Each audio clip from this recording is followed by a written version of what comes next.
Good morning, ladies and gentlemen. Thank you very much for attending, and would you please take your seats? The March 16, 2011 meeting of the City Council is called to order. This meeting has been properly noticed and posted in compliance with the open meeting law. These proceedings are being presented live on KCLV Cable Channel 2 and are closed captioned for our hearing impaired viewers. The council meeting, as well as all other KCLV programming, can be viewed on the city's website at www.kclv.tv. The proceedings will be rebroadcast on KCLV Channel 2 and the web the Wednesday of the meeting at 8 p.m. and also on Friday at 4 a.m., Saturday at 7 p.m., Sunday at 7 a.m., and the following Monday at 1 p.m. We make a cautionary announcement. No reason to believe that the sprinkler alarms would ever go off, but we do have a state-of-the-art fire detection and suppression sprinkler system in these chambers, and should alarms activate, please leave through the exits. Our marshals will tell you when it's safe to re-enter. As I say, this is just cautionary, no reason to believe this would ever take place. Before we proceed with the agenda, would everyone please rise for the invocation given this morning by Chaplain Steve Sanson, Veterans and Politics International, and please remain standing for the pledge.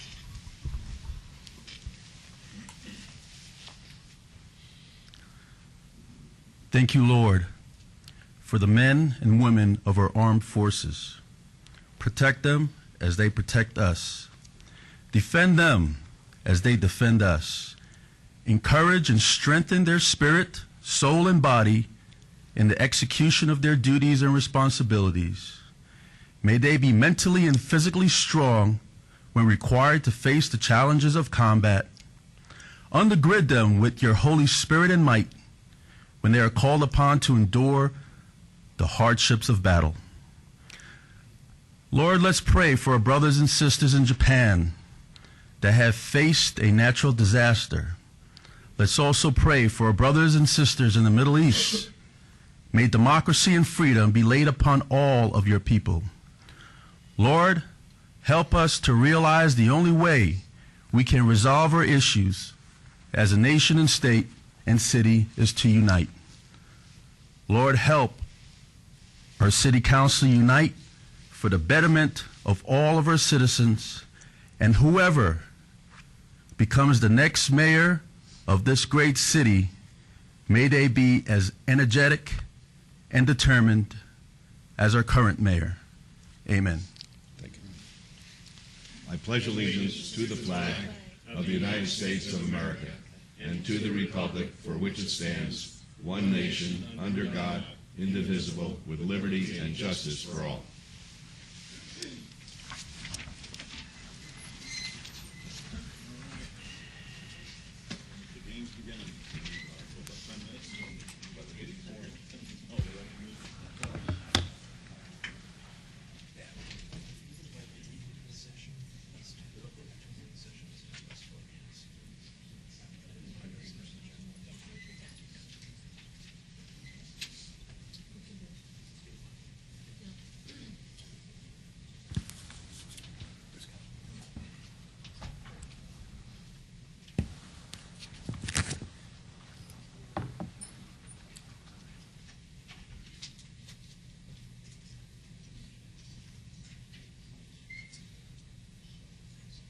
Good morning once again, ladies and gentlemen. This is the ceremonial portion of our agenda, and after having that invocation, I will try to be as energetic as Mr. Sanson suggests. We're going to recognize the March Employee of the Month, and I'd like to ask Michelle Freeman, the Acting Director of the Department of Detention and Enforcement, to join us up here. And I'm proud to announce that the March Employee of the Month is Corrections Sergeant Caesar Landrove. Sergeant, could you come up and join us?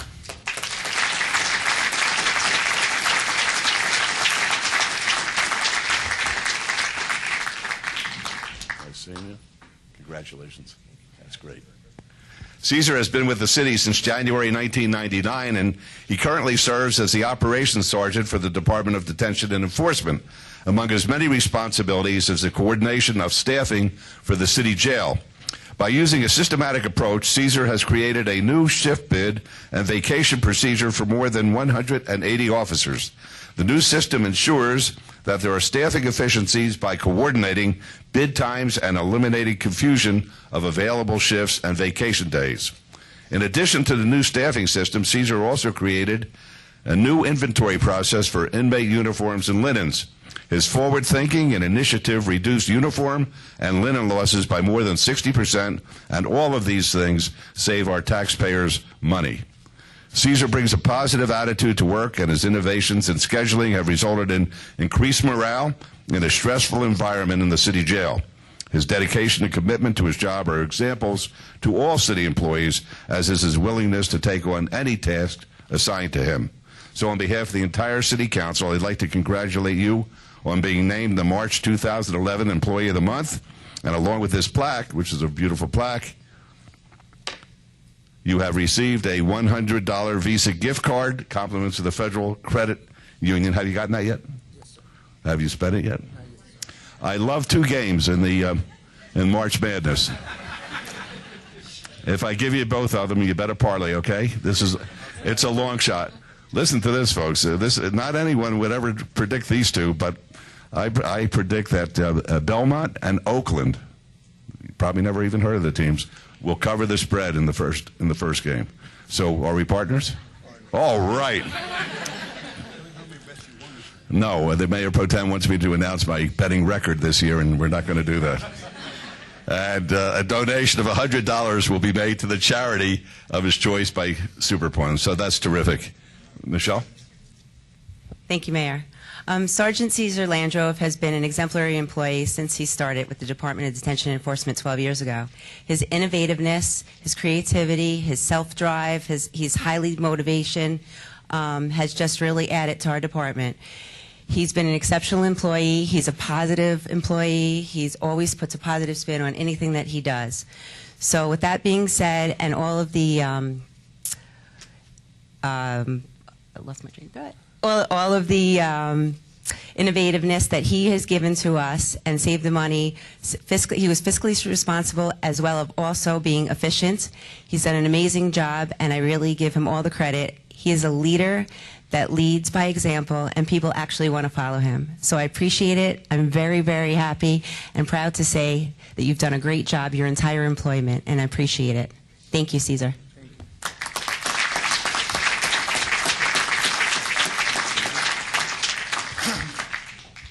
Thank you very much. I would just like to, I am honored and grateful for this award. I would like to thank Mayor Oscar Goodman and his entire council. Thank you very much for the opportunity. Our city manager, Betsy Frello, and her entire team, thank you very much. It's a great honor to stand in front of here and represent the city of Las Vegas. I will do my best to continue representing city of Las Vegas employee as best I can. I would also like to thank my acting chief, our Chief Coyne, and her entire command staff. Congratulations on her new position. Whatever. Thank you. And Acting Chief Michelle Freeman and her entire command staff. Thank you very much. I would like to thank, I couldn't do this without my family. I believe in family. Yes. Oh, okay. Could you guys come up? I wasn't prepared for that. Thank you.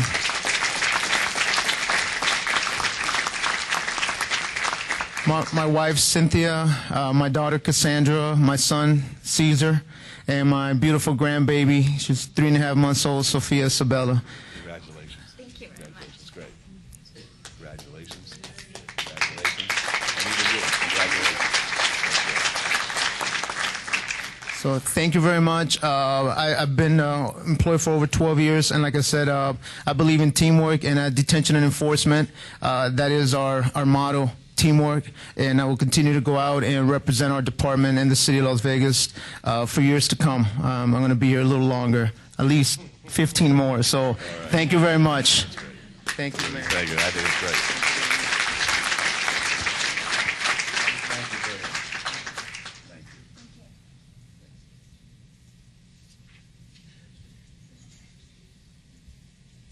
For our next ceremonial item, I'd like to ask Municipal Court Judge Burt Brown to join us at the podium. We want to congratulate Judge Brown on being recognized. Come on up, Judge. As the This is pretty good. This is pretty good. He's being recognized as the Outstanding Judge of the Year in the state by the Nevada Judges of Limited Jurisdiction Organization. Judge Brown began his distinguished legal profession in 1988 and was elected as a municipal court judge in 1999, 2003, and 2009. And he also served as the city's chief judge from October 2007 through June of 2009. The judge's commitment to public service is unquestioned, whether he's working on the bench or serving on many of the boards that he's a member of, including the Nevada State Commission on Substance Abuse and the Board of Trustees for the nonprofit Nevada Treatment Center. He also serves on the Nevada Supreme Court's Article 6 Commission, charged with exploring ways to improve the judiciary in Nevada. I consider the judge a friend. I am so pleased with our municipal court, many of whom are with us today. They do a phenomenal job. It's a court of which we can be very, very proud. They're innovative, they're hardworking, and they're committed to seeing that justice is dispensed fairly in our city. So I want to thank you for all your service, Judge, and congratulate you on this well-deserved honor. And I have a proclamation. This is very cool. Oh, man, I'm not going to read it because it's too long, but it really is a pretty cool proclamation. And we're proclaiming March 16th to be Judge Burt M. Brown Day in the city of Las Vegas.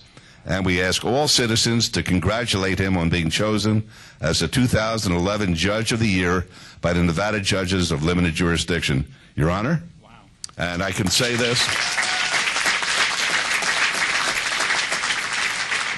The judge and I have a deal that after the council meeting, he's going to return the folder as part of our budgetary measures here, okay? Deal. You got it. Congratulations. Thank you, Mayor. Thank you, Mayor, Council. This is not necessary, but very much appreciated. To be recognized by your colleagues is very special. When I first got this award from the NJLJ, I pretty much had the same response. Duh. But to be amongst the judiciary in the state of Nevada, there's some very great, outstanding judges. And to be recognize them is quite humbling. Heck, the judges in the Las Vegas Municipal Court, any one of these folks could have received this award. I'd like to recognize the folks that are here today. I have Judge Hastings over here. I have Judge Kearns and Judge Leong. Any one of them could have received this award for their outstanding work that they do. I have to take that back. Judge Kearns, I'm told he could not have received this award. I'm told that it's not because he appears in the paper every day. It's not that for that reason. I'm told it's because he got this award 5 years ago, and you can only get it once, despite how many times he asks. To be a judge in the state and to be a judge for the city of Las Vegas is a wonderful experience. I love my job. I love the people I work with. The folks at the City of Las Vegas Municipal Court, they're great folks. They're extremely hardworking. They're dedicated folks. With the budget issues that we have, everybody has stepped up to the plate. I do have to state that I think my staff is the cream of this crop, and I'd like to recognize them too. I have my judicial executive assistant here, Teresa. There's my clerk, Nicole and Sonia. My marshal, James over here, who replaced retired Marshal Rob Torres. These are the folks that make the court work. They make it work well. Whatever accolades I get, it's because of these folks that do what they need to do so I can do what I can do. So I thank them. I thank all the municipal court employees. I thank the council and mayor for all the support you've given the court. Thank you very much, and thanks for the day as well. That's great. Congratulations.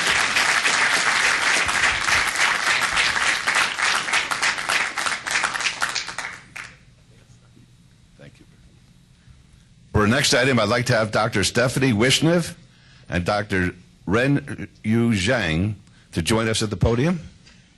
Doctors, March is National Colorectal Cancer Awareness Month, and it provides us the opportunity to learn more about the prevention and treatment of this disease. Welcome here. Colorectal cancer is the second leading cause of cancer-related death in the United States for both men and women combined. The general population has about a 5% chance of contracting the disease, and those with a family history of colorectal cancer have a 10 to 15% chance of developing the disease.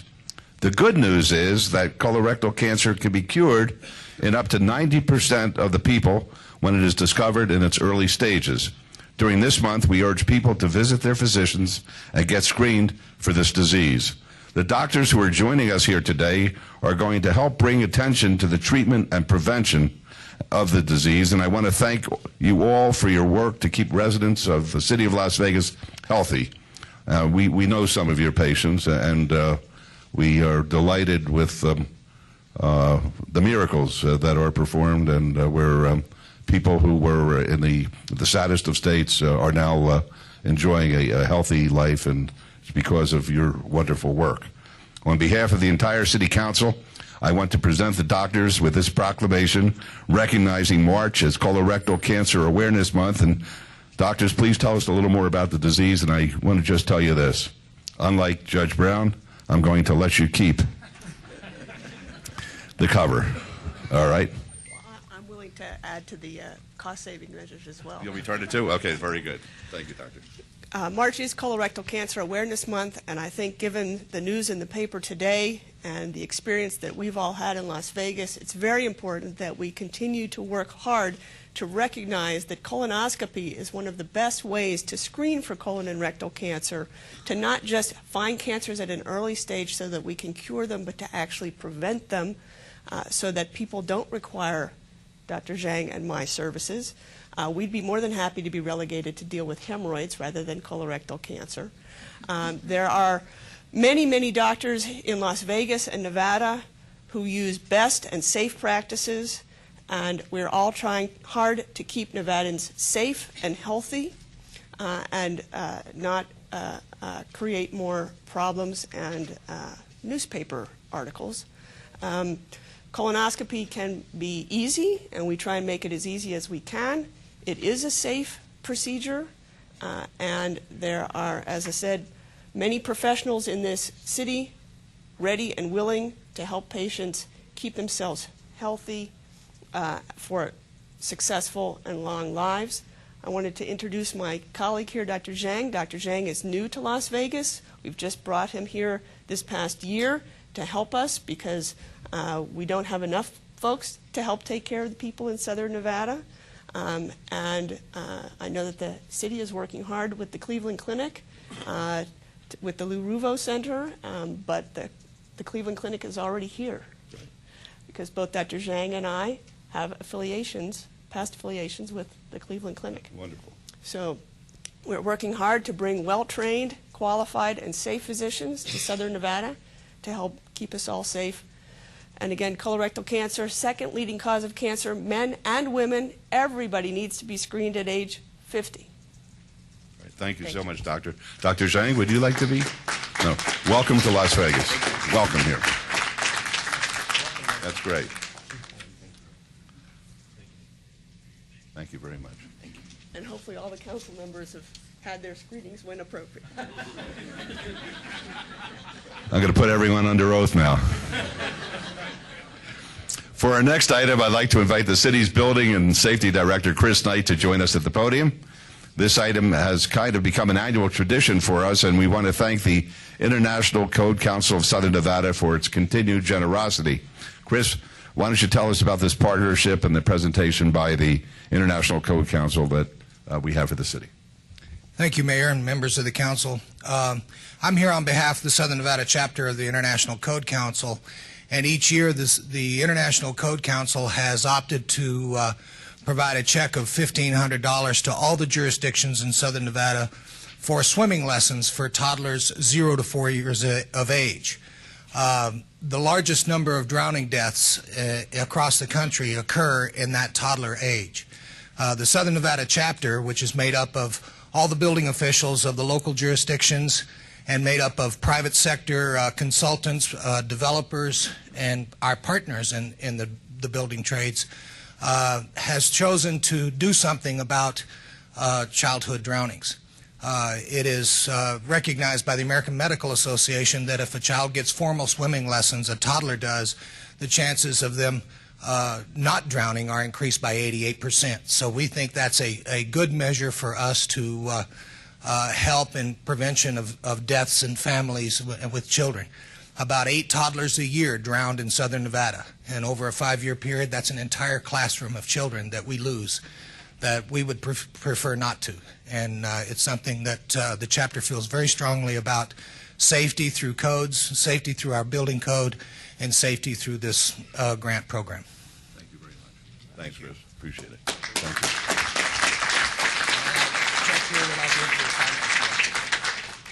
you. Okay, we could talk about that check too.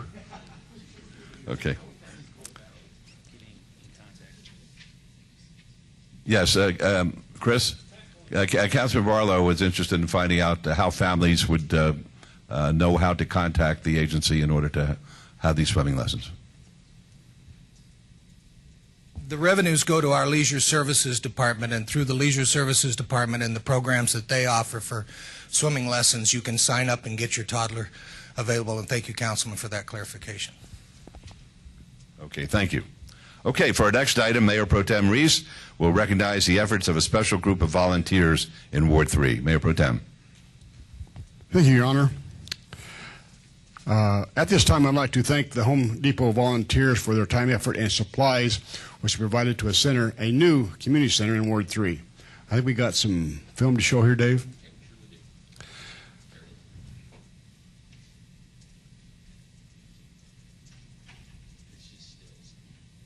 The City Impact Center, which was previously the site of the Trinity School on East Sahara, had become a community center.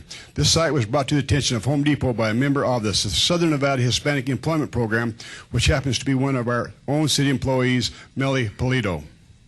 Home Depot came in and did a total makeover of this center. As you can see by the pictures on the monitor, there were over 100 volunteers on this project. I would like to have all the Home Depot volunteers here. If they please stand up and be recognized today.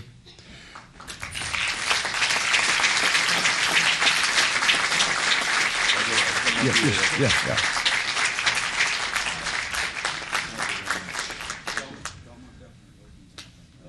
And I would like to ask Lori Levitt to come up, and we'll give her these certificates so she can distribute to the whole Home Depot members. In addition to the team members, we had 3 other companies, organizations who volunteered, and I'd like to recognize them at this time also. They were the Eagle, Desert Eagle, J.W. Floyd, and Victory Outreach. This new community center is going to be used for the young people. They have a gymnasium. They also have food storage. They have computers. It's going to be a whole evening for them to come out and participate. And so, Lori, would you like to say a few words, please? Okay, so one of Home Depot's core values is giving back to the communities where our associates live and work. And Team Depot is our associate-led volunteer program that meets community needs through hands-on service. Team Depot associates are passionate about giving back, and they work side by side to create meaningful relationships between the company, our neighbors, and our neighbors in the community. Team Depot works with local nonprofits, which can increase their capacity by providing product donations, financial grants, and volunteers with do-it-yourself expertise. Every Home Depot store has a Team Depot program and Team Depot volunteers. Each store also has Team Depot captains, half of which are with me today, and the other half had previous engagements. Every Team Depot associate contributes hundreds of hours of volunteer service in their communities. Projects may include providing Eagle Scouts with materials and instructions for special projects, building a wheelchair ramp for a disabled veteran, building a playground in an urban area of the city, or renovating existing structures that provide services to members of our community who are in need. So we were just fortunate that SNHEP introduced us to the City Impact Center. We're glad that we got to help them in some way and hope that we can keep working with them and other nonprofits like them in 2011. Thank you very much, Lori. You pass these out. I do appreciate businesses like the Home Depot, Desert Eagle, JW Flooring, and Victory Outreach that truly care about giving back to the community and making the city a better place for our residents. I want to sincerely thank everybody involved with this project. Thank you very much. Thank you. Great. Thank you.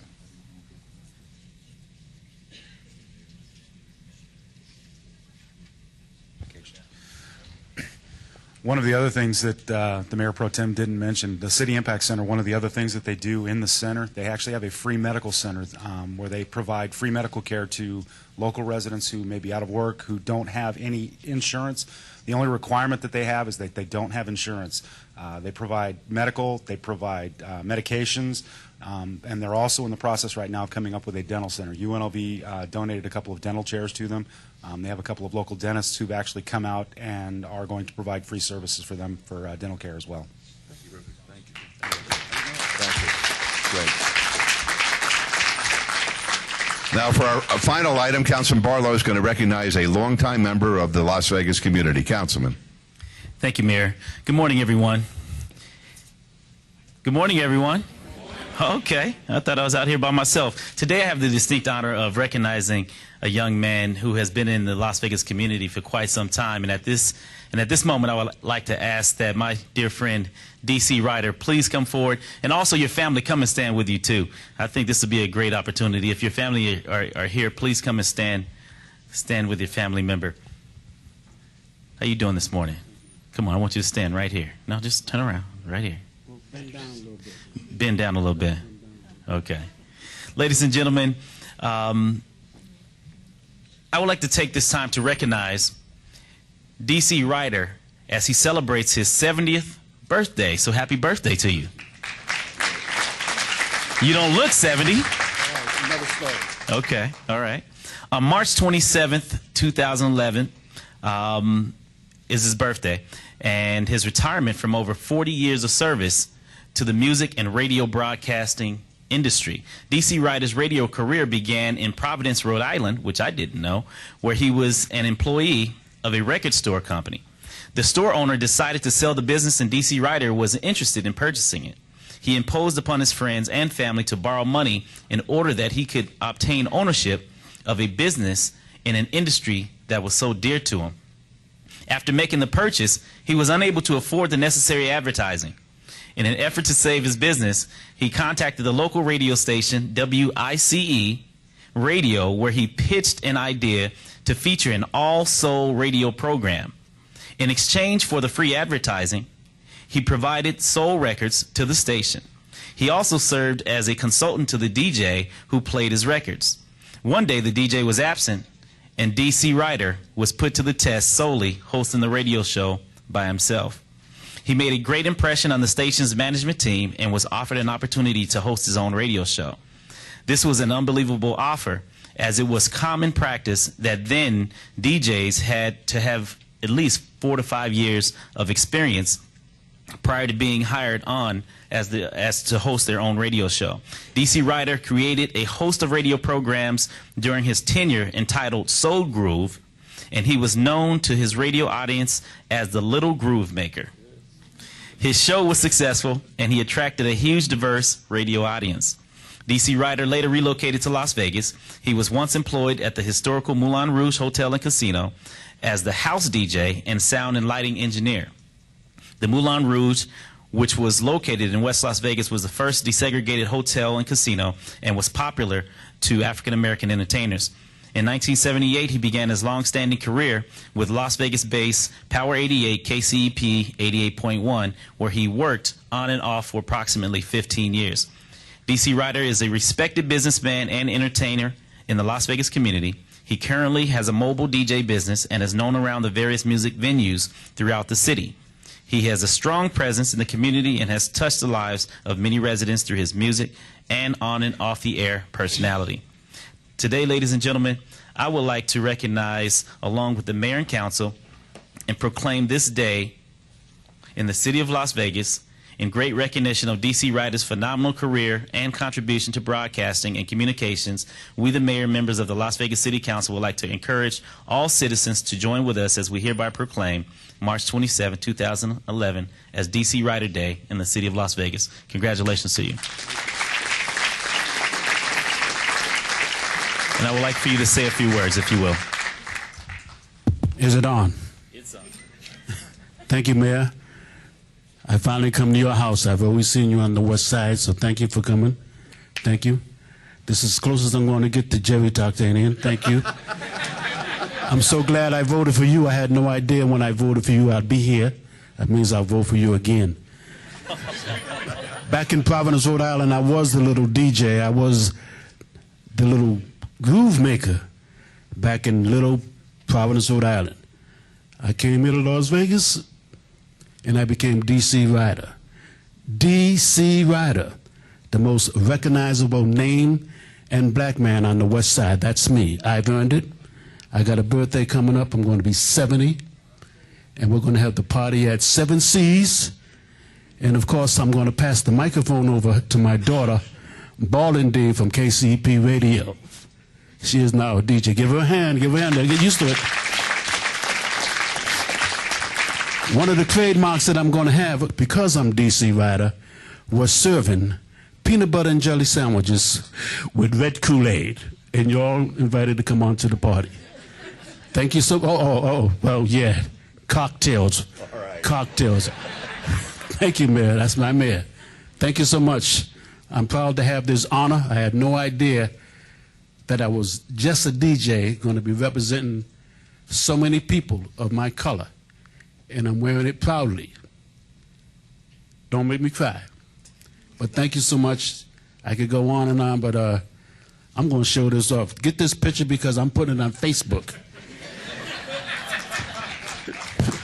Mayor, would you mind coming standing with D.C. so he can put that on Facebook? I'm not going to be on his Facebook page.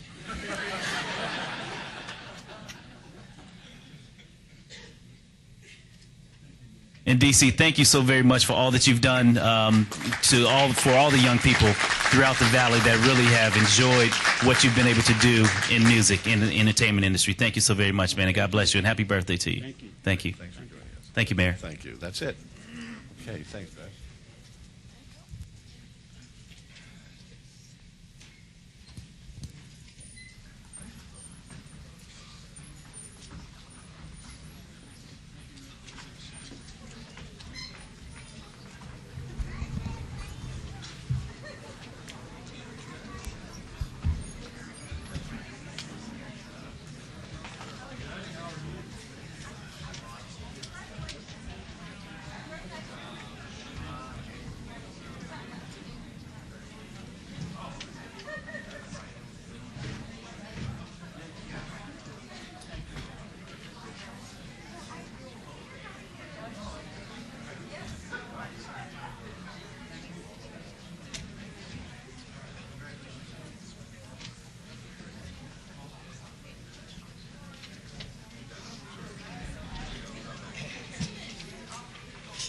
You?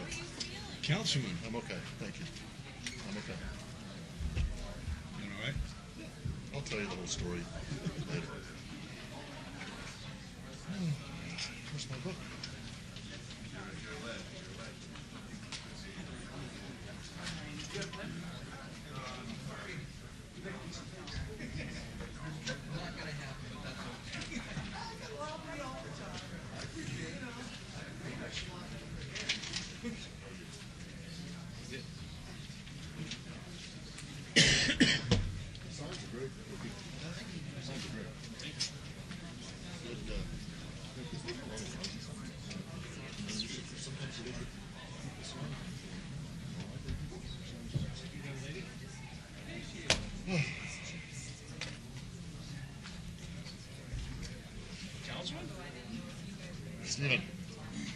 It's a mirage. It's a mirage.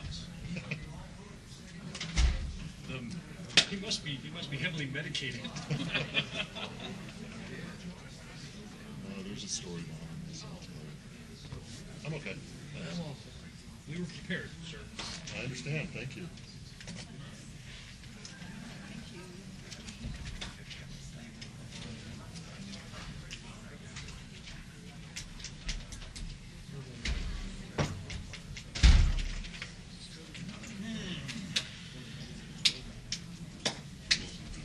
Good. I'm going to go ahead and introduce Cody. Yes, please. Councilman Ross has an announcement before we call our regular agenda. Thank you, Mayor. I'd like to call up to the microphone there Cody Van Bogart and introduce Cody to the council and to city staff. I'm going to put you on the spot, Cody. Mayor and council members, Cody has been an intern in my office for quite some time now. He is a full-time student at UNLV, a sophomore, and he is enrolled in the Army ROTC program as a cadet. He currently serves as a reserve staff sergeant, and he comes from Cedar Rapids, Iowa. Did a spring break, so he'll be hanging out on the 10th floor a little bit. But Cody, I wanted you to tell the mayor and council what your plans are for the future, as I see you as one of our country's future leaders, and certainly in our community. Time is yours. Thank you, Councilman. Thank you, City Council Las Vegas, for having me up here. I'm a sophomore at UNLV. I'm a reserve staff sergeant and will commission once I'm done with my undergrad, and I plan on staying here in the city of Las Vegas. Once I'm done with my undergrad, I plan on going to Boyd School of Law again here at UNLV. I'd like to stick around, practice law here in the city of Las Vegas, and do what I can for the community. Thank you, Cody. And Mayor and council members, if you see him wandering around upstairs, put him to work because he's a good hand. Thank you, Cody. Thank you, Councilman. Thank you. Welcome to Las Vegas. Okay, we'll call item number 11. Any items from the morning session that the council, staff, and/or the applicant wish to be stricken or held in abeyance to a future meeting may be brought forward and acted upon at this time. Mayor Pro Tem? The sheet is blank, sir. Council members, are there any items we need to bring forward at this time? All right. Seeing none, Your Honor, we have none. All right, then we'll go on to item number 12, approval of the final minutes by reference of the special city council meeting of February 16, 2011, and the regular city council meeting of February 16, 2011. May I have a motion, please? Yes, Your Honor. No addition to deletion. Make a motion to approve those minutes, please. Thank you. Let's vote on that, please. Post. Motion carries. Thank you. Items 13 through 38 are on the consent agenda. They're considered to be routine. They're recommended for approval by the departments and may be enacted in one motion. Are there any items that the council wishes to bring forward at this time? Mr. Mayor? Yes. I'd like to bring forward item 13. 13, okay. Ms. Meyer? Mayor, I would like to bring forward item 27 for 27, okay. Any other items? All right, may I have a motion with the exception of 13 and 27, please? Yes, Your Honor. Make a motion to approve items 13 through 38 with the exception of 13 and 27 with all conditions, please. Thank you. Let's vote on that. Post, please. Motion carries. Thank you. Item number 13 is approval to allocate $5,646,075 of Affordable Housing Special Revenue Fund Redevelopment 18% Affordable Housing Set-Aside Home Investment Partnership Program Funds. That's for HOME, H-O-M-E, that's the acronym, and Low Income Housing Trust Funds, LIHTF, to Habitat for Humanity, Las Vegas Silver Sage Manor, Inc., NCWB Housing, Inc., Nevada Hand, Inc., Cedar Village LP, and Silver State Housing for affordable housing projects for low-income families. This pertains to all wards. Councilwoman, did you have anything in particular you'd like to find out? Yes, I had brought this up at the briefing yesterday, and my concern is with Stella Fleming. I just want to know who's handling the distribution, the obtaining of whatever is needed. And is that, when you say Stella Fleming Towers, I don't know what you mean by that. I mean, is it who owns the towers? Is it the resident council? Is it the managing company? And that's my concern. And that's because we have had problems at this Stella Fleming Towers. Thank you, Councilman. For the record, Bill Arntz, Director, Economic and Urban Development. This funding award is for the Stella Fleming Towers for doing some rehabilitation work that is going to improve the quality of life for the residents. The money is going to the owner. It's going for reimbursing a variety of costs. We're upgrading 92 of the kitchens, 92 of the bathrooms, including counters and sinks, renovating 44 of the HVAC units, doing 3 water heaters, doing windows lighting, and also installing new refrigerators.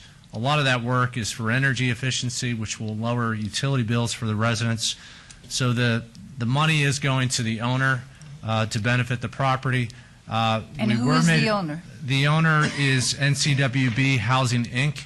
It's affiliated with Catholic Charities. The property manager is Nevada Hand, Inc., and we have Michael Mullen, the president of Nevada Hand, Inc., who is here with us this morning if you have any questions of the property manager. Well, I did not know this was going through, of course, until it came to us for the vote. My concern is that we received federal funds, quite substantial, for Stella Fleming. I believe it was last year. I could be off 6 months or so. And for the same type of energy efficiency. Now, I can understand if maybe it wasn't enough and additional work needed to be done. However, I received complaints from several senior citizens residing at Stella Fleming after the other monies were distributed, and the things that were expected to be taken care of weren't. So I just would like to know if we could have a briefing or a summary or an informational page on that. And I had concerns because people have complained not only at Stella Fleming, but also at another senior housing about the hand management not focusing upon the senior needs so much as other things. Certainly we can provide a detailed accounting of how the past funds were expended. I just outlined how these funds are going to be expended. Right. And I'm not trying to cause you a lot of extra work. The only thing is, because of the emotionality and the numbers of people who contacted our office, I wanted to just ensure that we're keeping a close watch on it. So would I be wrong in assuming that we will be keeping a close watch on this? For example, does it go to the hand management? Does it go to our Catholic Charities? It's going to the owner, Catholic Charities, to do the improvements. Hand is doing the management. They have, as I understand well, they've done the management, but they've turned that totally over to Hand. Right. Hand is managing the property. I understand that they do have a long, good working relationship with Catholic Charities. Mr. Mullen is here this morning if you'd like to ask him questions or say a few words, and we certainly will follow up with you and provide you step by step as we go through the process exactly the work that's being done. We can take photos of the units when they're finished and give you exactly what's being done. It would be good to show that we have due diligence in following through on this, but I think Mr. Mullen knows my concerns. We've spoken about them before, and I wouldn't be as concerned, except we had the problem there. A manager was complained about a lot. He was moved to another senior center in my ward, and the same thing happened within 2 weeks. This was the happiest senior center I had in my ward, Clark Towers. And then I began to get people there about there's a rigidity that maybe it's to save money, I don't know, but senior citizens deserve respect, senior citizens deserve to give input, and senior citizens deserve to be able to be part of the decision making when these are taxpayer funds coming through. So if he wants to talk with me some other time, I'd be glad to. Okay. But I think he knows how I feel about what happened at Stella Fleming, and we're now having the same thing at Clark Towers. Thank you very much. That's all I wanted to do. Okay. I want to make Thank sure we're following this carefully and that it is going in the right direction. All right, thank you. Are there any other comments or questions? The Mayor Pro Tem, may I have a motion, please, on item 13? Yes, Your Honor. Move to approve item 13 with all conditions, please. Thank you. Let's vote on that, please. Post.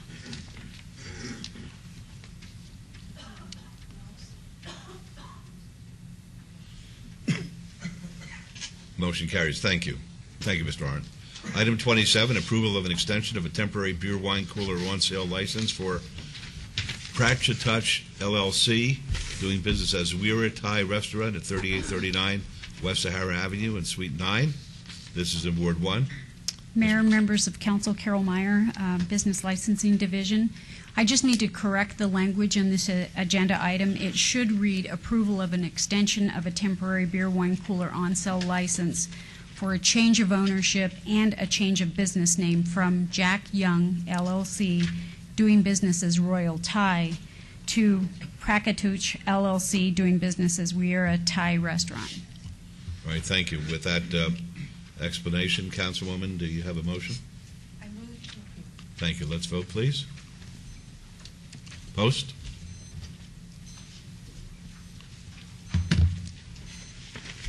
Motion carries. Thank you. Item 39 is R12, 2011.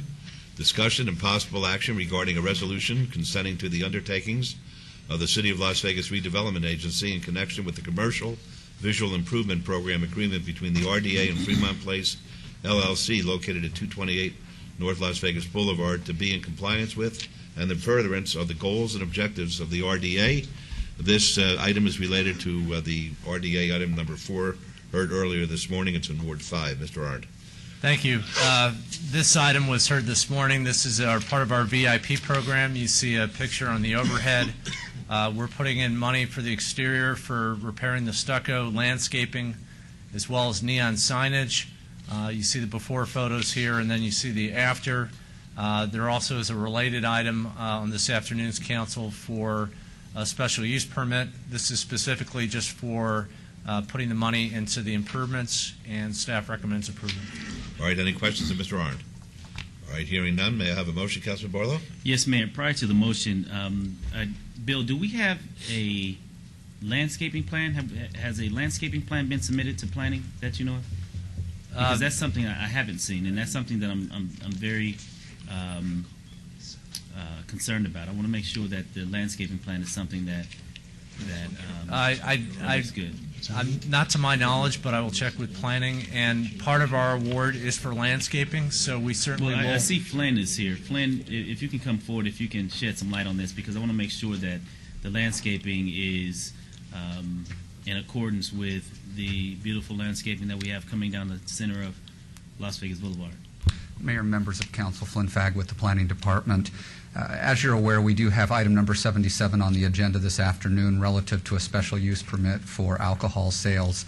As part of that special use permit, we did not receive a landscape plan. It's not normally required with a special use permit, but certainly we could add that as a condition of approval this afternoon. Okay, so we'll address it at item number 77. Yes, we can do that. Thank you. All right, thank you very much. Okay, so with that, Mayor, I would like to move for approval subject to all conditions. Very good. Let's vote on that, please. Post.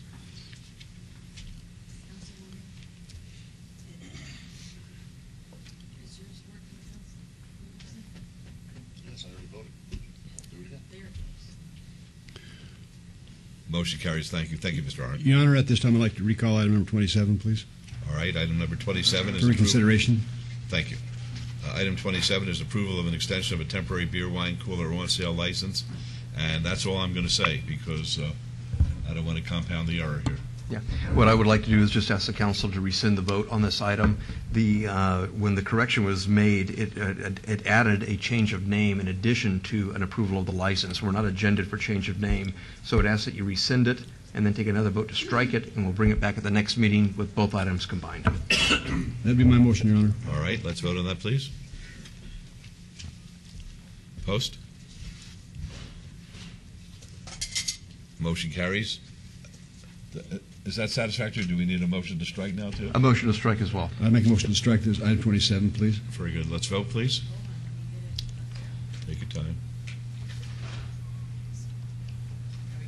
Okay, let's vote, please. Post.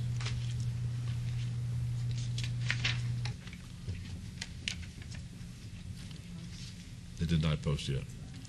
Motion carries. Thank you. Item number 40 is Las Vegas Clark County Library District Board of Trustees. The term of Kelly Benavides expires March 6, 2011. There's been some research done here, and we're entitled to have 2 members appointed, and I believe that Councilman Barlow has a motion and Councilman Wilson has a motion.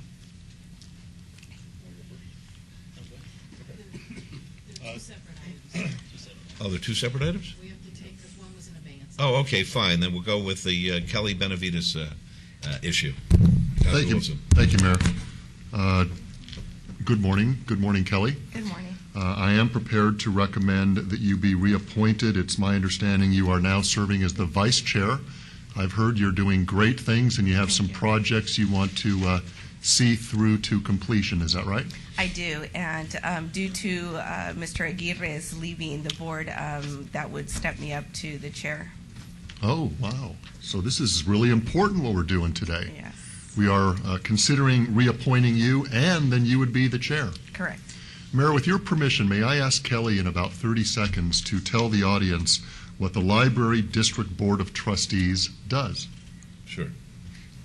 Thank you. Kelly Benavides, 8800 River Pines Court. The library has actually done a lot. We've done, just as every entity, done more with less money. We've, like I've mentioned at the last council meeting, we've had just a plethora of people coming and accessing the library that didn't do that before. Due to the economy, a lot of those families that used to be able to go and take families out for outings on the weekend, we're seeing them come to the library now and access free entertainment, books, videos. We're enjoying that. We're seeing different types of people that in the past we just didn't.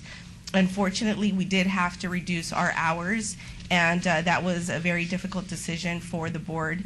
But we look forward, and I hope that in these years to come that we'll be able to access those hours back at their previous state, where people are able to just have more access to the library. And we do have an opening. I'm happy to announce we have an opening of our new library coming through, and everybody will be receiving an invitation, but that will take place on May 11th, and that is our Windmill Library that is at Windmill off of Rainbow. And so we're really excited to see that new library come about. Okay. No idea what part of the valley you're talking about. I know, it's kind of not in the city, it's that other part of. We have the best libraries in the city. We do. You know, if I could, I just make a disclosure. I do have a sweet wife who serves on the library board, but I don't feel like there's any conflict, and I want to proceed and vote on this item. Okay, with that in mind, I'm pleased to recommend and make a motion to reappoint Kelly Benavides to the Library Board of Trustees. Very good. Let's vote on that, please. Post. Motion carries. Keep up the good work. Item 41 is Las Vegas Clark County Library District Board of Trustees. The term of Aldo Aguirre expires April 3rd, 2011. I believe that Councilman Barlow has a motion. Okay. Yes, Mayor. At this time, I would like to recognize Mr. Aldo Aguirre, who has done a great job serving on the Las Vegas Clark County Library Board, and I'm pretty sure he's going to be sorely missed. But the work that he has done has been impeccable, and I want to thank him for that publicly. And as his replacement, I look forward to recommending the appointment of my liaison, Ms. Idalina Iturralde, which I'm sure will do just a great of a job as her predecessor, Mr. Aguirre. So at this time, Idalina Iturralde would be my recommendation. All right, let's vote on that, please. You know, I want to make the same disclosure. Very good. Let's vote, please. Post. Motion carries. Thank you. Item 42 is the Audit Oversight Committee. Councilman Steve Wilson's term expires March 21st, 2011, and without even asking him, I know he's enjoyed service on that particular committee, and I would move to have him reappointed. Let's have a vote, please. You can vote, I'm sure. Post, please. Post, please. Motion carries. Thank you. Item 43 is the Animal Advisory Committee. Susan Boucher's term expires April the 5th, 2011. Does any member of the council have a nominee for this position? Hearing none, Your Honor, I make a motion to reappoint Ms. Boucher, who has served for 8 terms, consecutive terms, and she's still doing a fantastic job, and she still wants to serve on this board, so I feel like we should allow her to do that. Very good. Let's vote on that then, please. Post.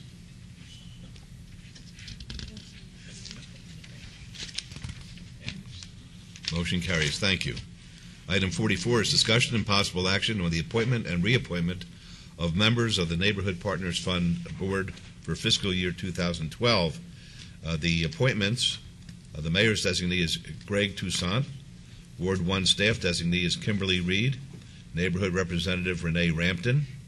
Ward 2 Staff Designee Christelle Klinger. Ward 2 Neighborhood Representative Charles Desiderio. Ward 3 Staff Designee Susie Martinez.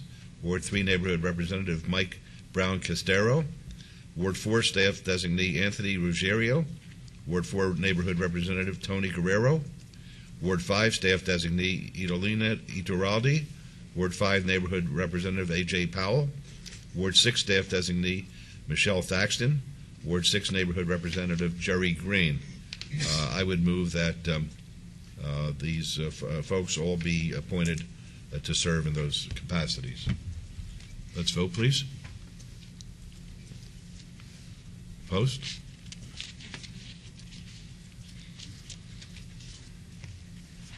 Motion carries. Thank you. Item 45 is Bill number 2011-7, adopts by reference a unified development code for the city. Councilman Barlow, do you wish to have the bill read? Thank you, Mayor. Thank you, thank you, Councilman. Mayor, before I read the new bill, I just wish to take a moment to introduce an intern from UNLV that is with me today. Her name is Erica Wyborg. She's a third-year student at Boyd School of Law, and she's shadowing me today at the council meeting. Second, Mr. Steed is down here because I'm going to read a First Amendment into the record, and I understand there's a Second Amendment that's going to be proposed before you vote today. And with that, Your Honor, let me read Bill number 2011-7, First Amendment, an ordinance relating to zoning and land development, repealing Titles 18 and 19 of the Municipal Code and adopting by reference a unified development code to be contained in the new Title 19 and providing for related matters. Thank you. Mr. Steed? Mr. Steed? Or Mr. Flynn. Thank you. Mayor, members of council, Flynn Fagg with the Department of Planning. Staff is proposing a Second Amendment to the Bill number 2011-7. The changes that we are proposing as part of the Second Amendment, I'd just like to mention those briefly into the record as follows. Number one, the proposed requirement for 60-foot collector streets has been removed. In its place, what we have done is required an additional 6 feet of right-of-way on our 100-foot collector streets to allow us to add bicycle lanes to those streets. The second change that we're proposing as part of the Second Amendment is relative to allowing an administrative waiver to the connectivity ratio. And then the third change that we are proposing is to remove language discouraging cul-de-sacs. That summarizes the changes that we're proposing as a Second Amendment. We would request your approval of this bill. All right, thank you. I believe the Councilman Anthony would like to be heard. I would also, Mayor. All right. Thank you, Mayor. I just want to make a comment. A couple of weeks ago, myself and Chair Barlow heard this item at Recommending Committee, and between that time and today, there was a lot of work put into this, and I know the goal of everyone was to increase connectivity within future development, but we also wanted to make sure that we didn't overburden the housing industry, especially during these particular times. So there was a lot of discussion, a lot of negotiation, a lot of compromise, and as a result, we have these new amendments. And I really want to thank Jorge Cervantes and Flynn Fagg and Bart Anderson for sitting down with Irene Porter and members of the Home Builders Association to work this out. And it's good to see that we can talk and compromise and work things out. And it's good to be good for everybody. So I just want to thank you, Flynn, for doing that, and I want to thank you also for working on this. Very good. Thank you, Councilman. Councilman Rose. He stole my notes, Mayor, so okay. Ditto. And how about our friend from the housing? Councilman, Mayor, my name is Jerry Helton. I'm here on behalf of the Southern Nevada Home Builders Association. Irene Porter and the Home Builders very much thank you, the members of the council and the mayor, for taking your time to meet with us and allowing us to express our concerns and discuss them with you, over the proposed code. We also want to express our appreciation to all of staff that worked diligently with us over the last year to come up with a code that increases connectivity between communities in the city while still taking into consideration the needs of the home buying public. It also increases bike paths throughout the community, which the city desperately needs, and increases the walking experience within the community for the residents of those new communities that will be impacted by the new code by adding tree-lined roadways. To that end, we support this code. The Uniform Development Code as it's presented here today to you. And again, thank everybody for working with us. Thank you. Thanks for coming down. Okay, any comments or questions? Councilor Barlow, do you have a motion, please? Thank you, Mayor. And I, too, echo the sentiments of my colleagues and thank the industry for coming out and bringing this issue forward. That's important to you, and working with our city staff, Flynn, and your entire department with making the appropriate adjustments so that everyone wins at the end of the day, which is not very common in these day and times.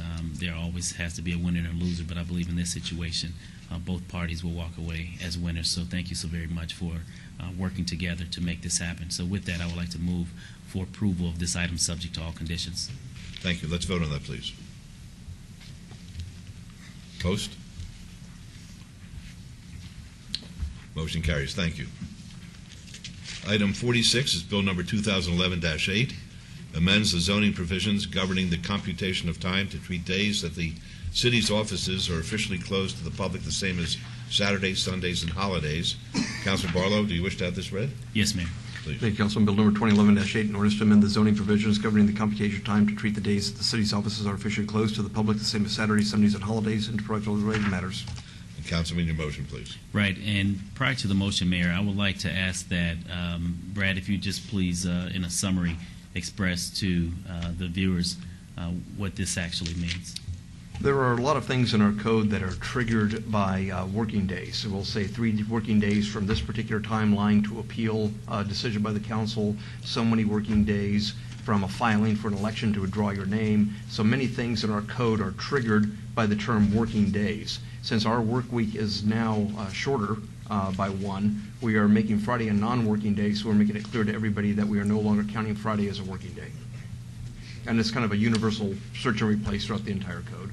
Okay, great. So with that, Mayor, I would like to move that this item be considered for approval subject to all conditions. Very good. Let's vote on that, please. Post. Motion carries. Thank you.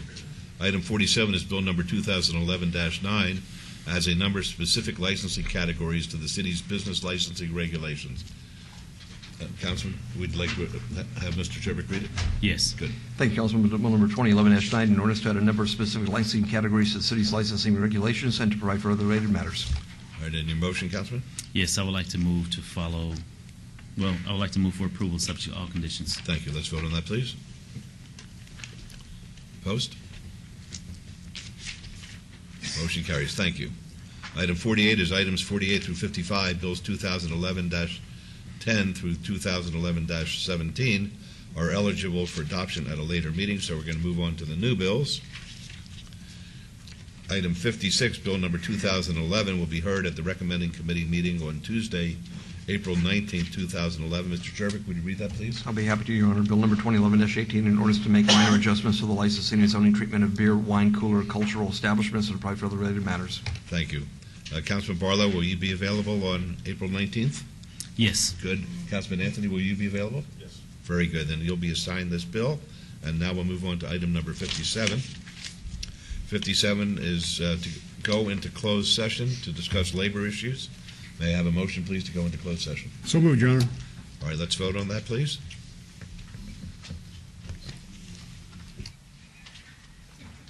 Post.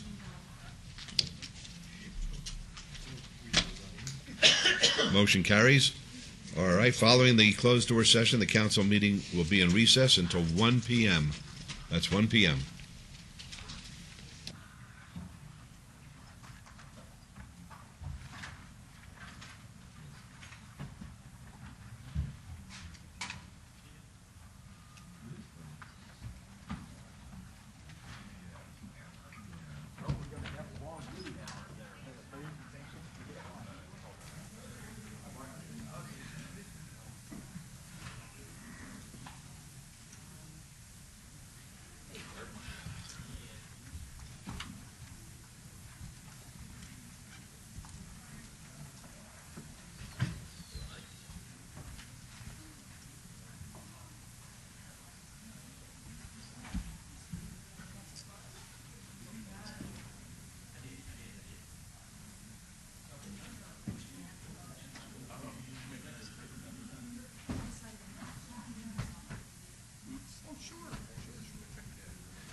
Yes, it is, Mayor.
All right, good afternoon, everybody. Thank you for your patience. We'll call item number 58. Any items from the afternoon session that the council, staff, and or the applicant wish to be stricken or held in abeyance to a future meeting may be brought forward and acted upon at this time. Mayor Pro Tem. Thank you, Your Honor. We have 63, 64, 65, and 66. GPA 39489, rezoning 39490, variance 39492, and site development review 39491. Applicant Sequoia Electric, owner Sagebrush Property Ventures LLC on 1.21 acres at 4485 North Rainbow Boulevard. The applicant would like that to be held in advance until our April the 6th, 2011 meeting. Then we have items 74 and 75, variance 40579 and special use permit 40577. Applicant owner Conan and Jessica Turner at 6308 Jennifer Court. Staff asked that to be held in advance until our April the 6th, 2011 meeting. Are there any other items at this time? Yes, Mayor Pro Tem. Thank you. I'd like to bay items 71 and to 73. And 71. could I ask if those people who are involved in that item, because we tried to reach you very hard over the telephone. Is there anybody here who is the applicant, represents the applicant? On 71 to 73, this is on a property located 2700 and 2770 Highland Drive. Anybody here in that matter? In opposition, Your Honor. Okay, well, We are obeying it because I did discuss with you gentlemen and with other people some of the concerns, and we haven't had a chance to meet with the other group about going over those concerns, so that's why we're obeying it. Councilwoman, how long will you have that debate for? I'd like to have it bayed for, Till the 6th or the 2 20th? meetings. 2 meetings. Okay. There's been a request to hold items 71, 72, and 73. 2 variances, 40375, variance 40543, site development review 40374, site development plan review related to variances. The owner is Giotano Diaquino.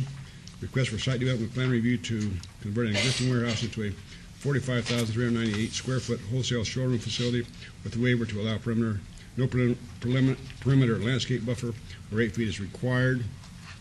Council would like that to be held in advance until April the 20th, 2011. And these are items 71, 72, and 73. Are there any other items? Okay, you want to make a motion, we bring these items forward, 63 through 66, 71 through 73, 74 and 75, and take the appropriate action, please, with all conditions. Thank you very much. Let's vote on that, please. Post.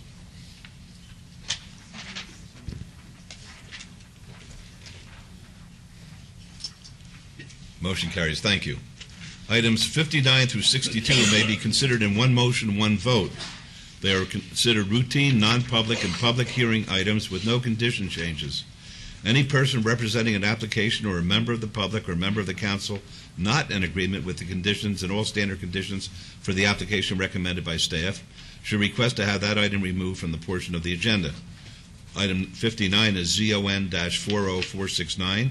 The applicant owner, City of Las Vegas, requests for rezoning from RE Residence Estates to TC Town Center, SXTC Suburban Mixed Use Town Center, special land use designation on .54 acres at the northeast corner of Durango Drive and Giuliano Road, and this is in Ward 6. Number 60 is ZON-40478. The applicant is City of Las Vegas. The owner is the USA. Request for rezoning from C2 General Commercial to CV Civic on 5.96 acres at 333 South Las Vegas Boulevard in Ward 3. Number 61 is ZON-40496. The applicant owner, City of Las Vegas, requests for rezoning from C1 Limited Commercial to CV Civic on 1.59 acres at 900 South Durango Drive in Ward 2. And finally, number 62, VAC 40649. The applicant owner, City of Las Vegas, petition to vacate public right-of-way between Stewart Avenue and Mesquite Avenue to include 7th Street and an unnamed alley west of 7th Street in Ward 5. The Planning Commission and staff recommend approval of all items. Mayor Pro Tem, do you have a motion to approve items number 59 through 62? Public hearing, sir.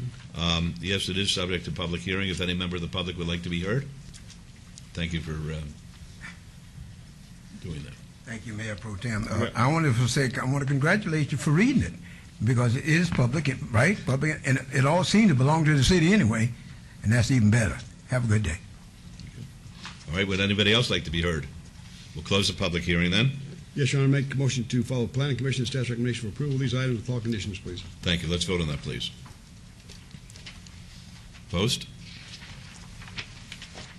Motion carries. Thank you.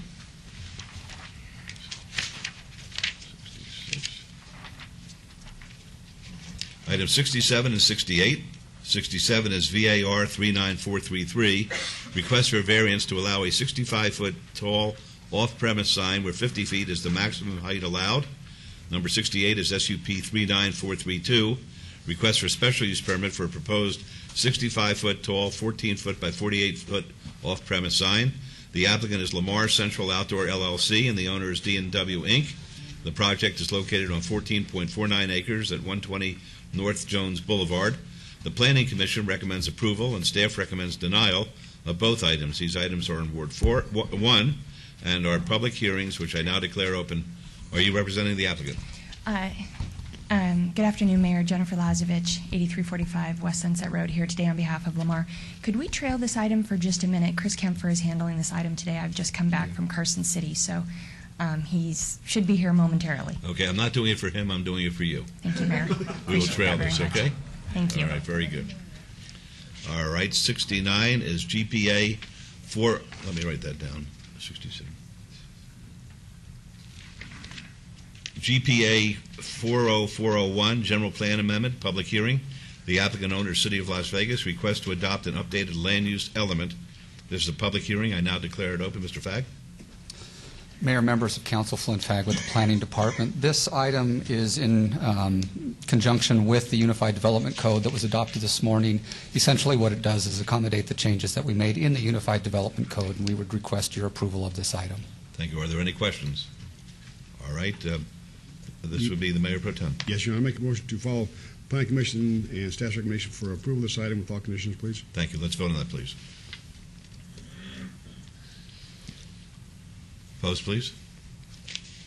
Motion carries. Thank you. Item 70 is VAR 40107, a variance. It's going to be a public hearing. The applicant owners Jason J. and Rosa M. Onganet. Appeal filed from the denial by the Planning Commission of a request for a variance to allow an existing 14-foot high, 1,750 square foot accessory structure, Class 2, that is not aesthetically compatible, it's plywood, with the main dwelling, which is stucco, where a 12-foot high, 830 square foot accessory structure, Class 2, is allowed on .46 acres at 5400 Bat Masterson Circle. This is in Ward 6. The Planning Commission and staff both recommend denial. It's a public hearing, which is now open. Yes, folks? I'm Jason, 5400 Bat Masterson, my wife Rosa, Anjanette. Pretty much we've gone through every step that they've requested by the city to get to this point for a variance. I've had several neighborhood meetings, meetings with the association, meetings with the city, and met to everything and requesting the variance for the size of the structure. All right. Would you like to be heard, ma'am? I'd like to confirm that we did have support from the association and no one came to speak against it, and that we are relocating the structure to comply with the city so that we won't have to hook up to public sewer, which was one of the concerns previously stated. All right. Are there any questions of these folks? No, you'll have your chance. Yeah, I live across the street. No. You'll have your chance. We want to ask them questions. Do you have any questions of any? All right, then it's a public hearing. Please identify yourself for the record. My name is Batil Farrell. I live at 4313 Bradley Road, across the street. Apparently, I wasn't at these meetings, but are they moving the structure is my question. Then I don't have a problem with that. But since it was built on the leach field. Could you answer the gentleman's question? Yeah, that's correct. It is being moved. We Okay. resubmitted plans. Cool. All right, very good. Good to go. Thank you. Anybody else like to be heard? Thank you. Todd Farlow, 240 North 19th Street. It's being moved, but I want to know, is the applicant going to stucco this? Are they going to make it compatible to the site or whatever they have on the house? Thank you. Okay. Could you answer that question? It's going to be painted to match with the house T111 siding. It's not going to be stucco. All right. Anyone else like to be heard on this? I mean, how they say the question, and it sounds okay. They say that the people say they got leach fields. That means they got septic tanks within the city limits, right? It's a county island, I thought maybe they'd be tied into the city regular sewage, but whatever. Well, anyway, good luck with it. Hello. Okay. Anybody else want to be heard? Okay, we'll close the public hearing then. Councilor Ross. Thank you, Mayor. Jason, you and your wife have done a great thing by going to your homeowners association and working with them. Mr. Fagg, have you got new drawings on this, a new site plan on this? That's correct. The applicant did submit revised drawings to us. I would suggest to you, Jason, that you visit with your neighbor, let him know what the game plan was. And it's interesting to note, Council, Mayor and Council, the night this was voted on at the Planning Commission, I was at your homeowners association meeting and asked them what you guys have done, and apparently you've gone the extra mile. You've actually got involved with your homeowners association, and they're very appreciative of that. And I know your neighbors will be very appreciative of the fact that you're working with them and you're accomplishing what you need to accomplish at the same time. So in light of the changes to the site plan, the structure is going to be a little smaller. You're going to follow the codes, the current city building codes as required.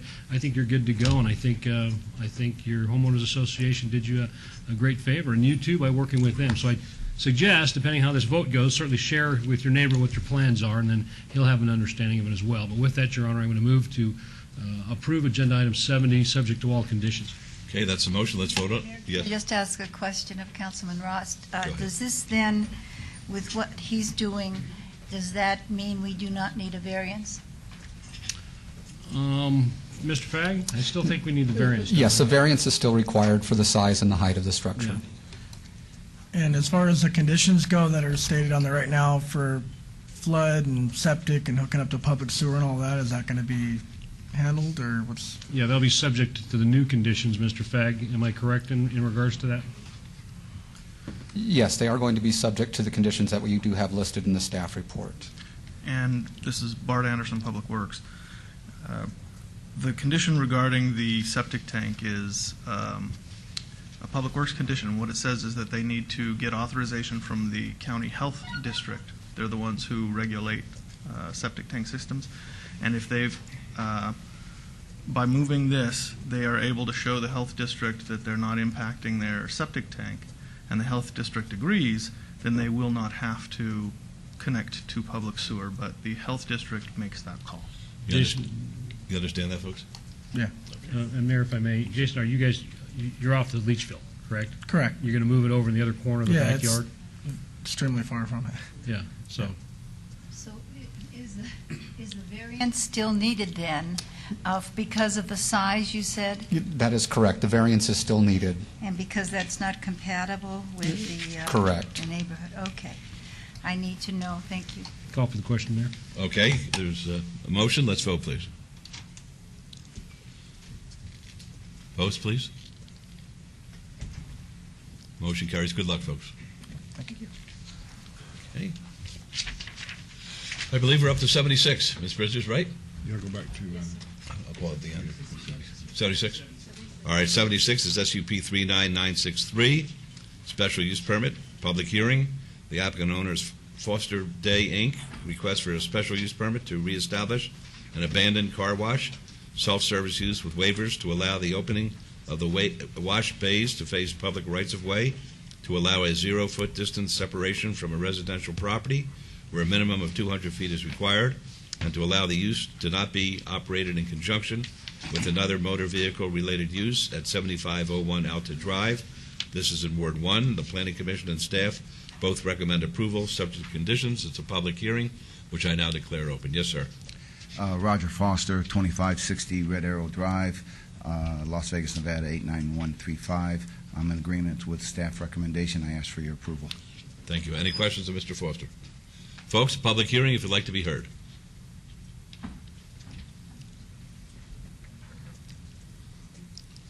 Anybody? Ms. Tatiana was in your ward. Good morning. Good luck. They'll approve it. I'm sure you will. Okay, anybody else want to be heard at the public hearing?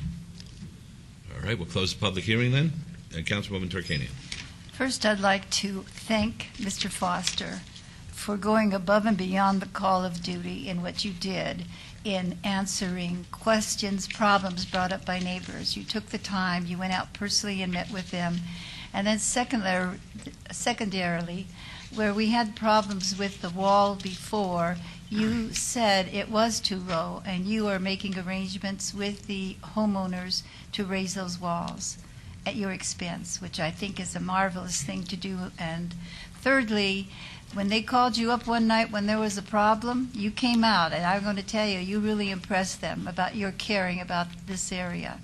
We care about it a lot too, and we had some people who were doubtful at first, but you've, by your actions, done everything to quell any of those doubts. So I first want to thank you very, very much for showing something on the part of a citizen owner to be concerned about the residents nearby.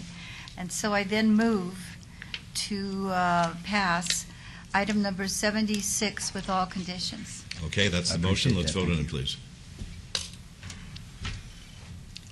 Post.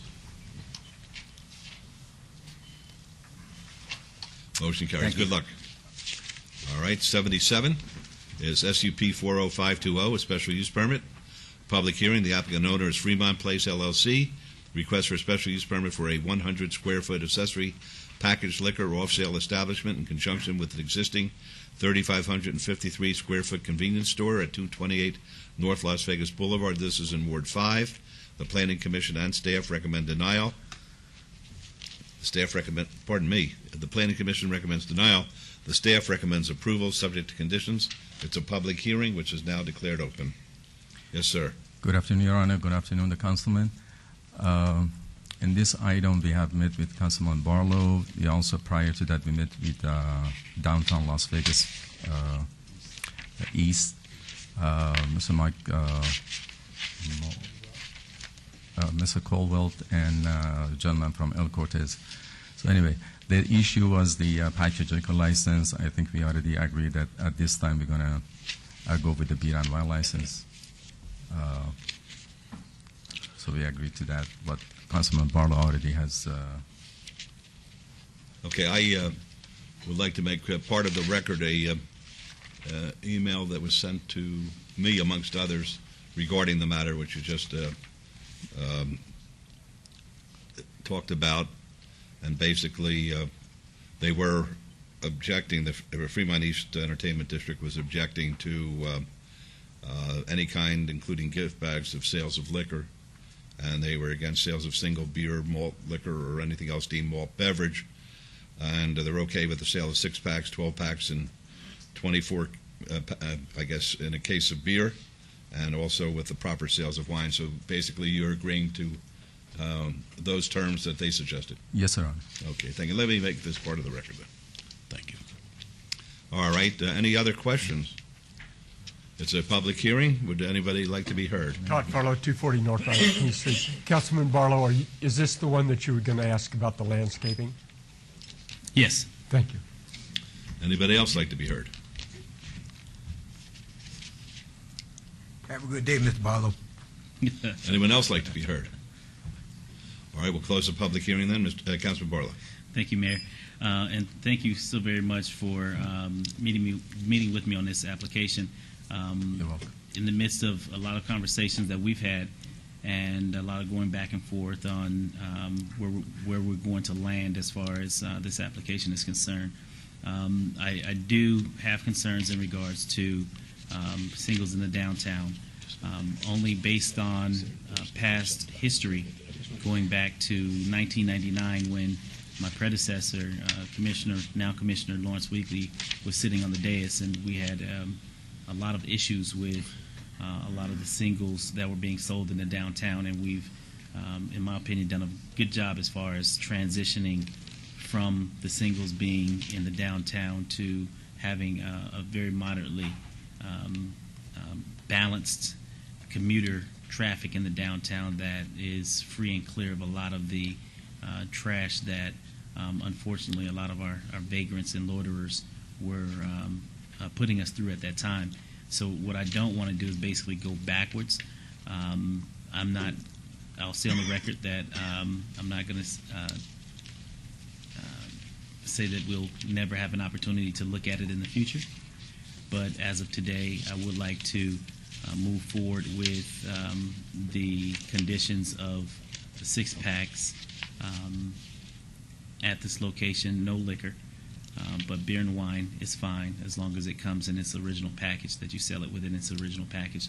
And also would like to talk to you in regards to your landscaping, making sure specifically with your item this morning with the visual improvement program that you've applied for the $18,000 to do the upgrades around the outside of the property, that we come back with a nice landscaping package that would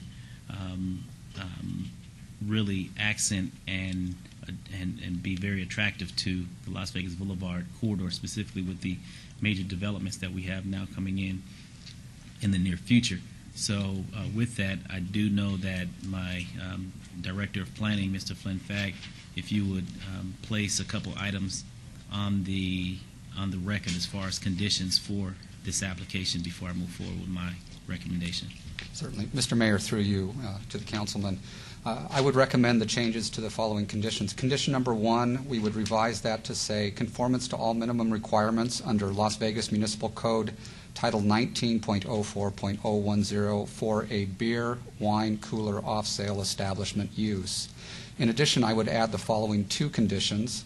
The first of the added conditions is the beer, wine, cooler, off-sale use shall be permitted as an accessory to the convenience store use as defined in Las Vegas Municipal Code Title 19.04.010 and in accordance with the floor plan submitted with this application and date stamped 17 December 2010. The second condition that I would add is relative to the landscaping and would be worded as follows. A landscape plan shall be submitted to the Department of Planning for review and approval prior to the issuance of a certificate of occupancy for the business. Right. And so with that being read into the record, do you all understand those conditions and agree to those as well? Yes, we do. Okay. So with that, I would like to move to follow staff's recommendation for approval subject to all conditions on this item. Very good. Before we vote, would you gentlemen please identify yourselves for the record? Ray Coragli, 3055 BSR Fina Drive, Henderson, Nevada, 89052. Nissan Coragli, 11007 Fishers Island Street, Las Vegas, Nevada, 89141. Thank you, gentlemen. All right, let's vote on the motion, please. Post.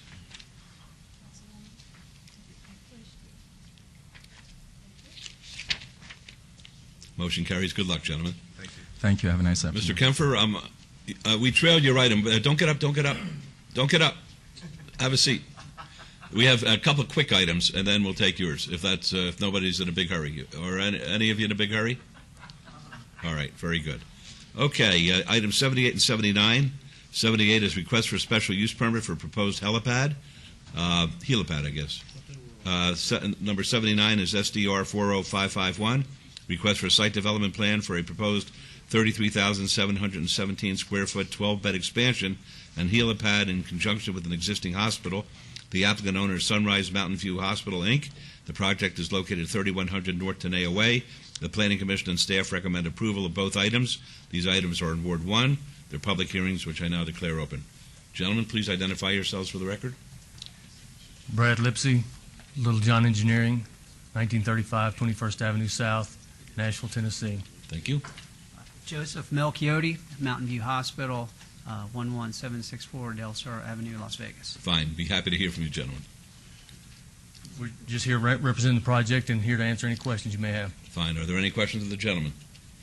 All right, hearing none. Well, it's a public hearing. Would anyone like to be heard? I'll be real swift. Hospital, that's a good thing, okay? Y'all put in a helipad, right? Is it part of it? Yes. Yes. Okay, thank you. Good luck. Okay. Anybody else like to be heard? Seeing none, we'll close the public hearing then. This is in Councilwoman Tarkanian's ward. About 2 years ago, you representatives of the hospital came to meet with me and went over rather thoroughly the expansion, and I will move to accept, to approve item number 78. Okay, let's vote on 78, please. Post.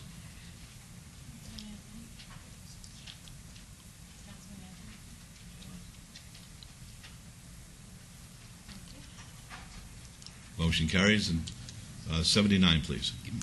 I move for acceptance of item number 79 with all conditions. Mayor, Yes. Through Councilwoman Tarkanian, I do have a question in regards to the helipad. What is the direction in which you all are planning to fly the helicopter into the hospital?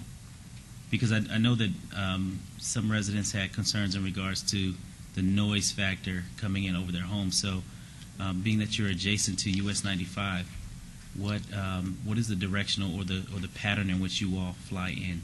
The primary flight path will be parallel to 95 away from the hospital, and as a secondary flight pattern, if necessary, the secondary approach will be across 95, but that would only be under extreme conditions. Okay. Okay, thank you for that. Okay. And we only have, right now, one heliport, don't we? Hospital heliport in town, or do we have more than one?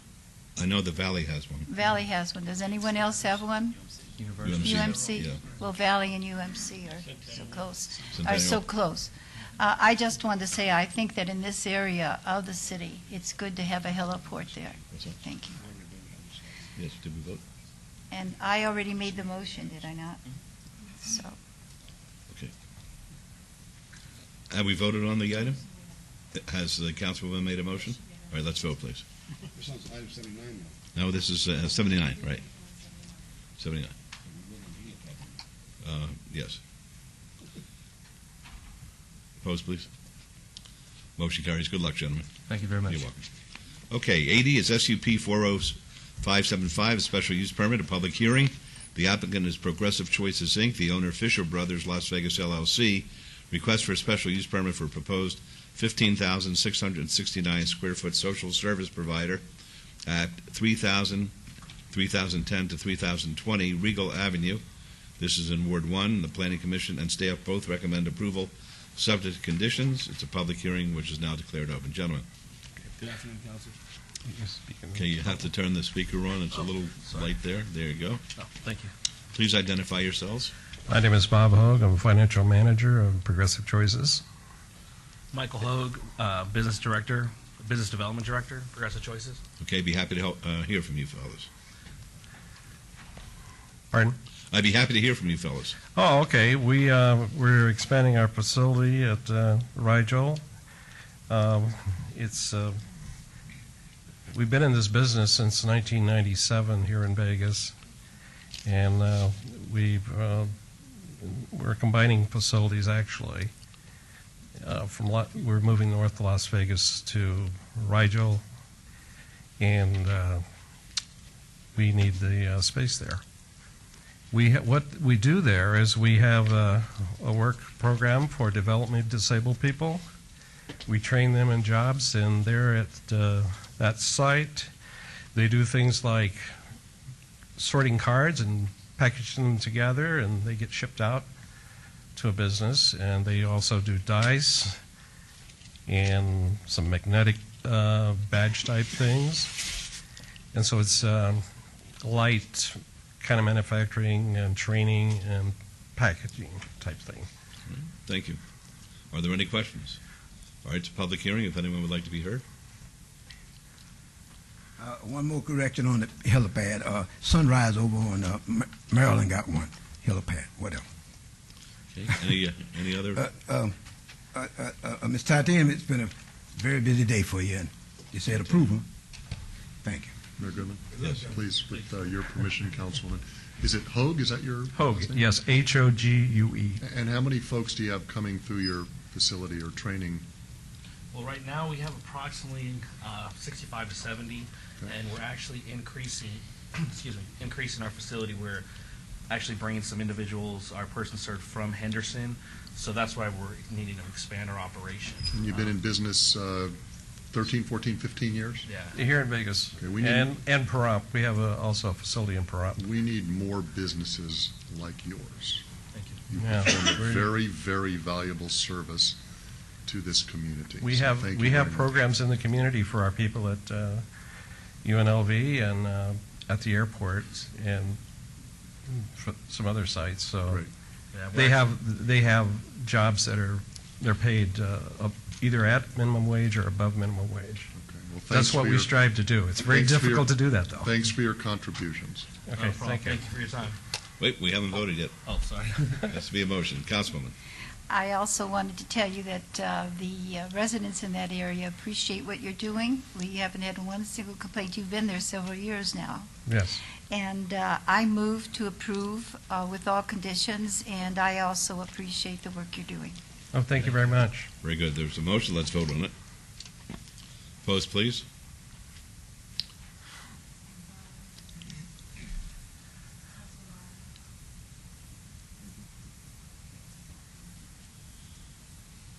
Motion carries. Good luck, gentlemen. Okay, thank you. All right, we're going to call 67 to 68 now.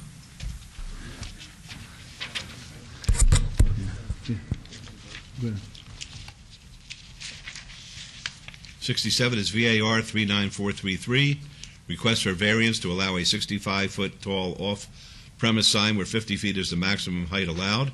68 is SUP 39432, request for a special use permit for a proposed 65-foot tall, 14-foot by 48-foot off-premise sign. The applicant is Lamar Central Outdoor LLC, and the owner is D&W Inc. The project is located on 14.49 acres at 120 North Jones Boulevard. The Planning Commission recommends approval, and staff recommends denial of both items. These items are in Ward 1 and are public hearings, which are now declared open. Mr. Mayor? Yes. Just really quick, I just wanted to remind the council as to the scope of this presentation. Really, we've got two items before us. One is a land use entitlement application for a special use permit, and therefore we need to keep the scope of discussion related to whether or not this is appropriate, this site is appropriate for the billboard. The second one is for a variance. And so whether or not the height that they're requesting is appropriate for the site. We're not really here to talk about private disputes between parties, proposed or alleged wrongs between private parties. We're here to talk about two land use items. I just wanted to clear the record for that. All right. Thank you very much. Good afternoon, Your Honor, members of the council. Chris Kempfer here with Jennifer Lazovich. Thank you very much for accommodating. Don't thank me. Thank Ms. Lazovich, because I was going to deny it. Ms. Lazovich had a nice way about her today. Well, she always does, and I always appreciate that. I actually wanted to make sure I was on time, so I didn't take the freeway, and I took the surface streets, and that was a big mistake 45 minutes later. Let me ask you something. Were all the lights red? A good many of them. Right, we finally got them synchronized then. Well, one day too early. Anyway, again, I'm Chris Kempfer. With me is Jennifer Lazovich. In the audience is Scott Natsker of Lamar Outdoor. Should you have any questions that are appropriate for his consideration. As Mr. Lewis says, the applications before you involve business issues, which generally this council avoids like the plague, as they should, and land use issues, which this council is actually, of course, charged to hear. With regard to the former, all I want to say or need to say is that Lamar, in good faith, made a business determination that its current lease that expires at the end of this month would not be renewed. That lease is on a piece of property that's non-conforming, and where there were some issues that we had with regard to power, so we're moving it to a site that is completely conforming and where power is not an issue. So that's the only thing I want to say. There's a business determination, as Mr. Lewis said, that's not subject to consideration. As for the land use issues, the use permit that we seek and that was approved by the Planning Commission is to establish a billboard on property that is specifically intended for and planned by the city for a billboard. And where, in fact, a billboard has been on property immediately adjacent to that, from which we are moving to this present site for approximately 13 years. So the use is a permitted use on property that is conforming property. The question of height is really more the question that is before you that requires your consideration and is subject to our variance application. What we are asking is that we be allowed to raise our sign above a freeway sound wall that was designed and built by NDOT that substantially, and I have pictures to show you, if not completely, restricts the view of our sign as cars proceed eastward. So why is our variance request appropriate? There are several reasons. One, we did not design or build the sound wall or have anything to say about where it was placed or how high it would be.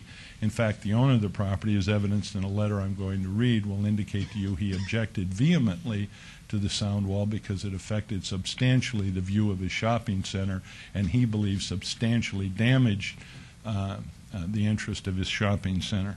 And again, I'll get to very briefly to a letter on that. The reason I say that is that one of the issues is whether or not a variance is, quote, self-imposed, close quote. And we don't think in this particular case that that is, in fact, the situation. And even if we stayed at the present location and we didn't move it the few feet that we did to the other location, we would have it would have been required to be raised in order to become completely effective. And speaking of which, it is only because, and this I think is a very important point, I think everything I say, right or wrong, is a very important point, but especially here.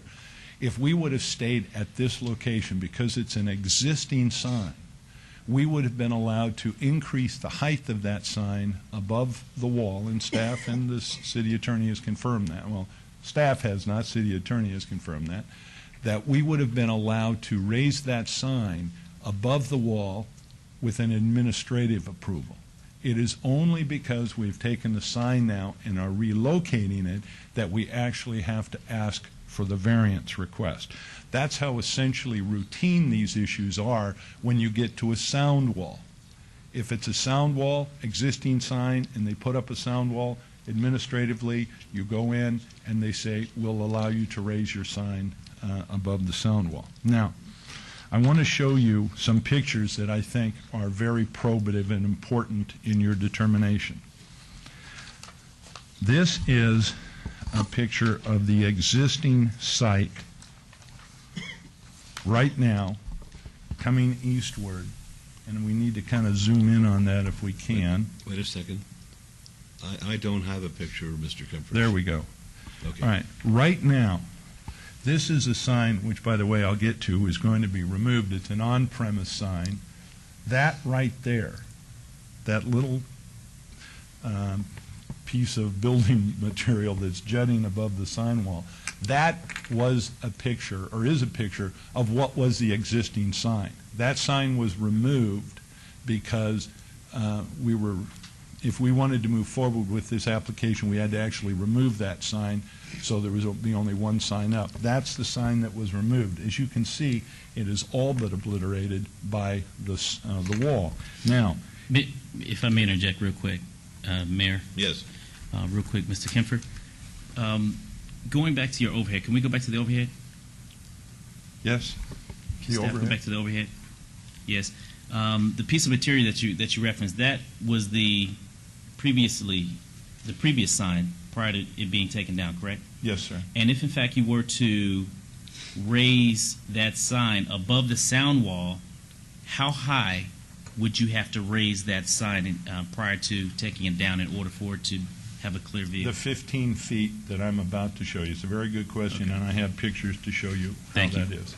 Here is the Lamar sign moved over at 50 feet. At 50 feet, because the Lamar sign is a little further to the east, you would see a little bit more of it at 50 feet.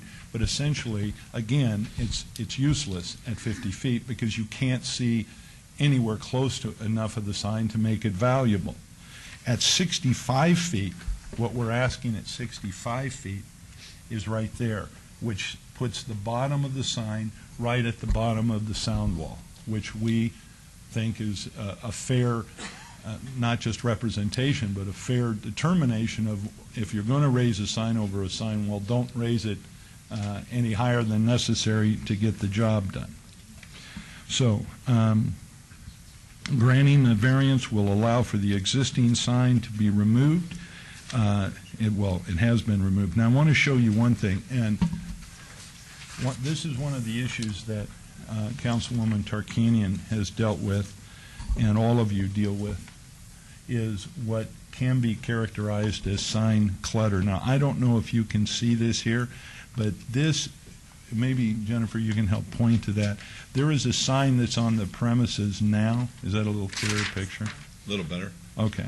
There's a sign that's on the premises now. If they can make it lighter, it'd be better. I don't know whether we have the ability to make it lighter. I guess not. There it goes. Okay. That's better. The sign that's there now is an on-premise sign. As part of the approval of the variance to raise the billboard sign, that sign goes away. So that sign will no longer be needed, and then you will be faced with, if you have the subsequent one, it would be this. That is then what you would see, which is appreciably less, if you will, cluttered than what exists there right now and what would exist if the variance is not approved. Now, the issue Yes, Councilman Anthony.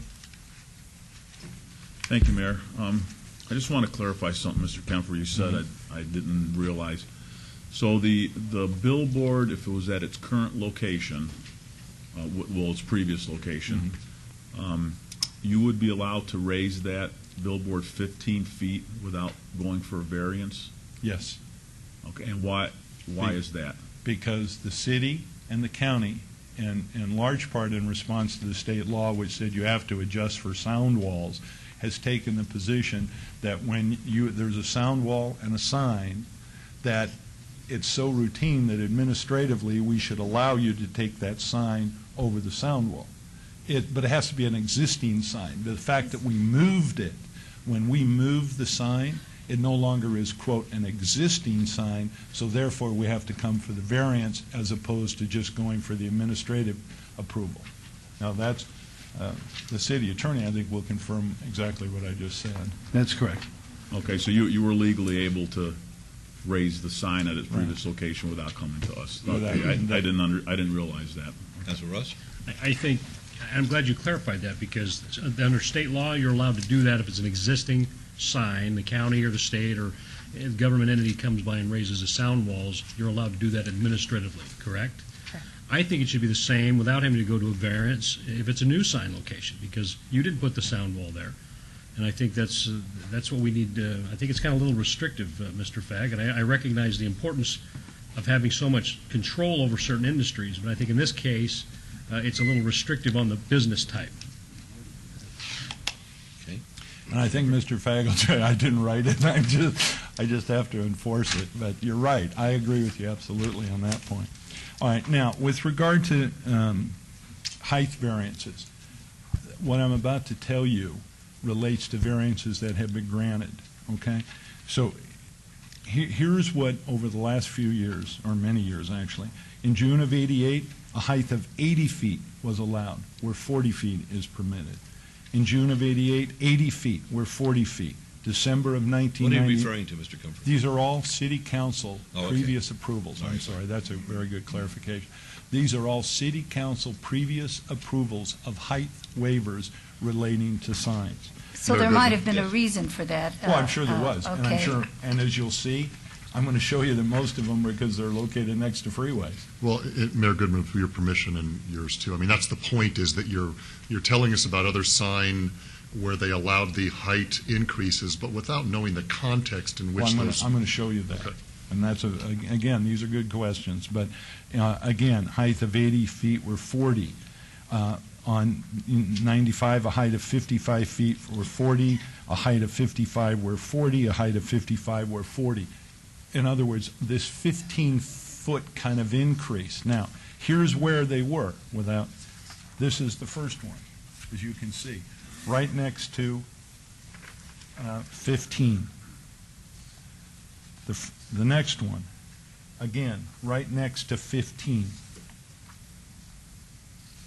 The third variance, right next to 15. The fourth one I read, right next to 15. This one, right next to 95. And this one, where all of the freeways converge, and again, there's 95 at the top. So the point is, where they've been located next to the freeways, this city has taken the position that it's not only not unreasonable, it's fair to raise a sign so it's actually observable from the freeways to which it is adjacent. Yes, question for Mr. Kemford. Yeah. Mr. Kemford, you mentioned the 15. Are you representing I-15? Yes, I-15. When you say next to 15? Right. So, if memory serves me correctly, the 15 doesn't have sound walls. So, I mean, are any of those signs adjacent to a sound wall that is compatible to the one that we're looking at today, or the one that's before today? Well, in any of those pictures that you just shown? I can only assume, and as Jennifer goes through those, the nature of the variance height, which takes it from 40 feet to 80 feet, or from 40 feet to 55 feet. There had to be a reason for that. Now, we looked in these, and they just say that they allowed a variance because it's next to the freeway. I'm not suggesting that they're all sound walls. I'm just saying for visibility purposes, they had to be raised a certain point, and the city has granted those in the past. I think most telling of all is 750, just over 750 feet to the west of us on 95, same side of the street. Clear Channel built a sign on 95 at 65 feet to get over the exact same sound wall. Now, the reason they didn't have to do a variance, I believe, is because it was, and Jennifer, you can weigh in on this, but because it was already an existing sign, so they could take it up administratively. Is that, am I accurate on that, the one west of us? Okay. I don't recall how on that particular one they got over the sound wall. I can tell you that it went to exactly what we're asking for in terms of height, and it was either, I believe it was administratively done. Anyway, it's at 65 feet, which is the same height that we're asking for. Okay. So that, the final thing. Let me interrupt you for one moment, because I know that we should be making a record on this one based on my conversations with the councilwoman, and I want to make sure that the record is going to be clear. If you can, would you please introduce all of the documents and refer to them by some descriptive term so that some future body might be able to look at this in an orderly fashion? We have actually that what I just read to you would be submitted to the record, as will all the pictures that I've... Okay, now, when you say what you've just read to it, is it in the order that you read it? It's in exactly the same order that I read it, and the pictures are in exactly the same order that I just presented them to you. Is that sufficient, Mr. Lewis? Mr. Mayor, I would just want to make sure that there are City of Las Vegas case numbers on these items so we can find them if we need to. There are, it says V2488, V26. Very well, thank you very much. Yes, the variance number is included on each one. So if you give those to Ms. Bridges, if you're through with them, yes, they're made part of the record now. And has if everything that you've shown us been made part of the record thus far? I am going to ask right now that those same, what I am going to ask be made part of the record is the first picture I showed, which is essentially an 8 by 10, shows a small portion over the wall, and that is the sign before it was removed, to show that the sign that was there has absolutely no visibility at all. Ms. Bridges, do you number these? Yes. All right, so you give that a separate number. What number would that be, the last one that... well, that should be a packet, yeah. One, and that will be number two. Okay. This would be a packet two. Two. Now, packet 3... I'm sorry, Mr. Mayor? Yes. Could Mr. Kemfer maybe circle on that exhibit where it shows a little portion of that sign that's jutting above the sound wall? Okay. And in the meantime, Mayor, if I may, sure. This is a special use permit before us, correct? And a variance. Yeah, but And that's a fine. variance. So, based on a variance and this is more so towards our city attorney, based on a variance and a special use permit, that's at the discretion of this council, irregardless of whether or not we've did it in the past. It's on a case-by-case basis. Is that true? Mr. Mayor, through you, that's correct, Councilman. Thank you. Okay. Obviously, that is correct. The only thing I would add to that is you never want to be in a position where you do something one time and then you do something differently for somebody else similarly situated. That's why I raised the point of the sign 750 feet to the west of us being at 65 feet, affected by the same sound wall, and we're asking for the same height as was approved for that sign. This, the next item, which would be 3, is showing the Lamar sign if it were built at the 50 feet, showing it again all but obstructed by the sound wall. And then the next item would be the visibility at 65 feet to show that at that variance request, no one's trying for any increased height other than to get it just over the top of the sound wall. The final point, and I will introduce this as well, this is actually a letter that the property owner, Wendell Tobler, directed to the councilwoman, and I said that I'd make copies for everybody, and I would just read it in the record. And it's as follows. Dear Councilwoman Tarkanian, What is the date? The date of that letter is March 9th, 2011, from Wendell Tobler to Councilwoman Lois Tarkanian, and it is as follows. Please accept this letter as my personal request that you approve the applications for the billboard as well as the additional height on my property at 120 North Jones Boulevard. As you know, this property was once a vibrant shopping center that served the surrounding area well for many years. Like many commercial properties in Las Vegas, mine has experienced economic distress as tenants have left the area or shuttered their businesses altogether. Nevertheless, it is my desire to revitalize this property by attracting new tenants who will invest in the area and help drive the economic redevelopment. Unfortunately, attracting new tenants has been very difficult, not only because of current economic conditions, but also because the installation of the giant sound walls. A few years ago,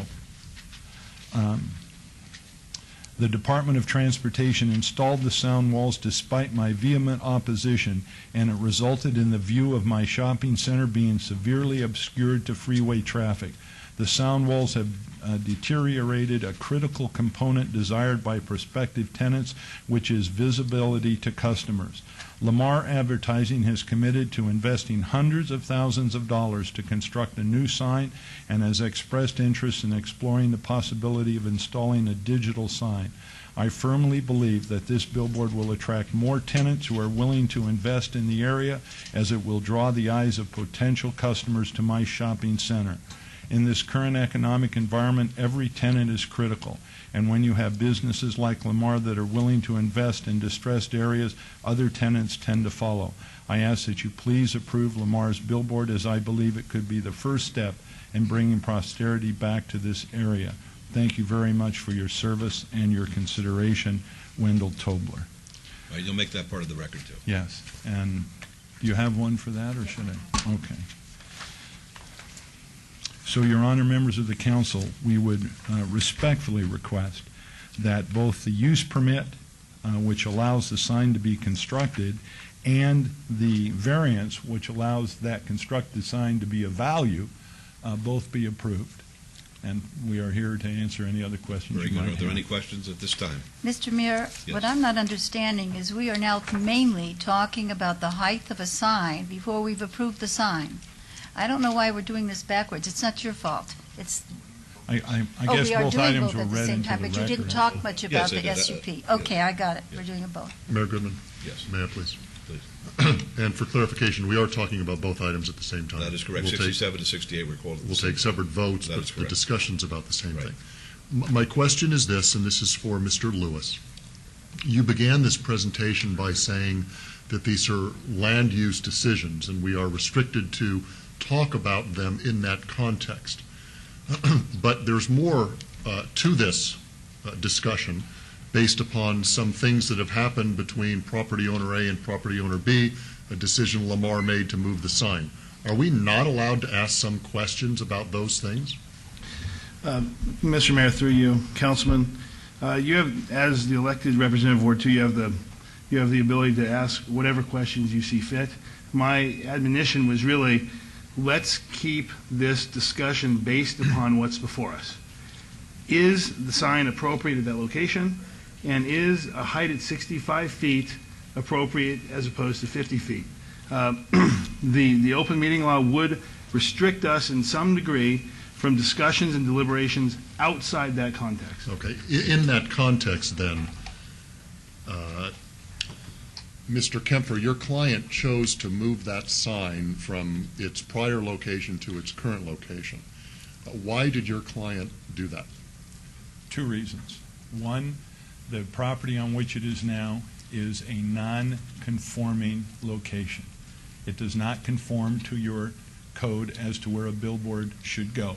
As a result of being non-conforming, this council has far more discretion in determining whether or not to approve any review, that board on any kind of review period. Because it's going essentially where it doesn't belong, you have the right to say, well, I don't want it there anymore because of this reason or that reason. You can't obviously act arbitrarily, but being on a non-conforming site is very problematic. We are now, by just moving it the feet we are now on a site that is conforming, so we don't have that issue. Secondly, we had an issue, and it will be characterized two different ways today, but we had an issue that when we took over this sign, we had a generator on it, and we asked the property owner to please allow us power because it was on this generator. The attorney for that property owner, believing in the best interest of his property owner, wanted modifications. How severe or not severe is up to anybody's determination, but the NDOT, not NDOT, the NV Energy said, we don't modify our easements. If you want an easement from us, you have to sign our easement. And that's where the issue came in. And I think we'll leave it at that, to be honest with you. I think we're going astray of what we're here Fair for enough. today. My second question, please, is that, and maybe this is a tougher question or not, is that should this council approve the SUP, but not the variance for the increase in height, does that sign have any value? Limited value. It has limited value because you can only see it going one way. So It is a two-sided sign? Yes, it's a sign that you have to be, in order to maximize its value, you need to be able to see it as you're going west and going east, and until the sound wall was built, that. But at its current height, it is visible going west. Yes, it is. They're clearly visible. Yes. Okay, but it's the traffic going east that is the issue, and that's why you want the height increase. Right. Well, it increases visibility for the people going west, too, but it's primarily for the people traveling east. And again, with the ancillary benefit that you get rid of the on-premise sign, because that will be our arrangement with the property owner, that we'll be able to advertise on his property as well, things in his center. So that on-premise sign goes away, which makes the area look better, too. And then finally, the current height is at what? 50 feet. And you're requesting to go to 80? 65. 65, I'm sorry. I mistakenly thought it was 80 because the previous variances that I read to you went from 40 to 80. That's not. It's only 65, which is the exact same height as the sign just to the west of us that has the same sound wall. And that's where I was a little confused, because in our briefing yesterday, I thought it was a 30-foot request, and it's a 15-foot request. My mistake, and I called your office and I left a message. I apologize you didn't get it. I just wanted to clarify it for... That I had misstated that. It's only 15 feet. Thank you. Okay. All right, very good. Any other questions? I just have a comment, Mayor, with your permission. I think in regards to that variance, I'm going to state my comments again for the record. I think the SUP gives council and council members the ability to do exactly what you said, Mr. Kemper. Is it the right location? Is it the wrong location? And that's done and said with. And I think that is the right location for a billboard. Again, though, I don't think you need a variance because I think you have the right to put that billboard at the height that you deem necessary per your business model. I'm going to support the variance and the SUP, but I think it's important to recognize that because of nothing they've done, restricting them a height limit is still unnecessary. I think it's still too restrictive on that type of business. Mayor, if I could just for the record, Councilman, that's actually, we mimic the state code with regard to that. It only talks to when a sound wall is built in front of an existing billboard, not if you move your billboard there. If I may, Your Honor, through you, I still think it's unfair. I mean, even if it's a new location, do they still need a variance because of the height? I think, yes, the SUP, but no, not the variance, based on the existing height of a sound wall. I think the state looks at it that you came to the nuisance, and in the other way, the nuisance came to you. So you were already there, the nuisance came to you versus you moving to the nuisance. I get it. Thank you. Your Honor, I agree with what's been said here today by the council. I do agree that this, to me, is not a self-imposed variance request. This is something that they had to do, and because of the sound wall being put up, they should have the right, like Councilman Ross says, they should have the right just to go administratively and get the height needed. And we've had these kind of requests all over the city. even in Ward 3, believe it or not. And I do support it. I think that if we're going to allow the sign to be built, then it has to be usable. And so the way it's going to be usable east and west is if we give them the variance. So I support both the SUP and the variance. All right. Mayor Goodman? This is the time for public hearing. Did you want to be heard before that, Council? Yeah. All right. I'll just go ahead and put my comments on the record. Evaluating this entire billboard item that's before us today, and I want to thank the legal team for laying out the parameters as far as what's before us. I believe that what the applicant is asking of us is not egregious to the point of their Mr. Mayor, of Mr. their. Mayor, I hate to interrupt. I really want to get the public hearing open. So there's. I'm going. The public hearing is open, but the council Yes, are entitled to ask their questions, That's and then right. I'm going to open up for the public comment. I have to do it that way.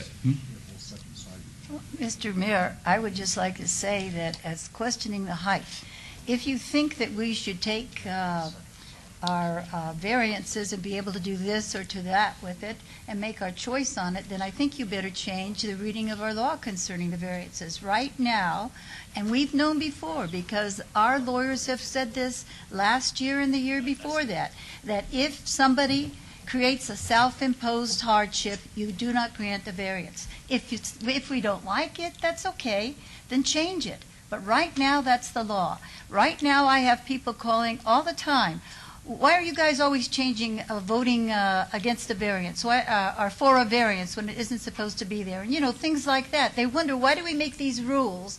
Why do they make things that they count on, and then we change it when it comes time for a vote? And then thirdly, I would like to say that I do believe this was a self-imposed hardship. As far as the fact of Lamar originally being on a non-conforming piece of land, Mr. Mayor, as far as that, I can't compete with you in any way, whether you're whispering or not. I just can't. You're too charismatic. And I apologize. That's okay. Whether they're on, Lamar was eager to take that non-conforming piece of land and put a sign on it originally. That didn't bother them. And now they're saying how much better it is for the city to not have it a non-conforming place. The second thing is they knew when they were going to move it, where they were going to move it. And they knew what problems they were going to face. They knew if they stayed where they were, that they could come in and get the variance, because we have also the rule that if the sound wall comes in after you've already done it, that the sound, you can move up higher. And that's why a lot of these signs now are higher, because they came up at that time. But for reasons of their own, rather they were good reasons or bad reasons whatsoever, they chose to come and move it to where it is now, and now they're asking us to grant the variance and say that, well, really, it's not their choice that they have to get a variance. It's just that you should give it to us because you gave it to other people who did follow the rules. I just wanted to say that before we get into the other side of it. Mayor Goodman? Yes, Councilman. I was going to finish my thought, being that Mr. Lewis cut me off without apologizing. I'm ready. Okay. I'm sorry, Councilman. Thank you.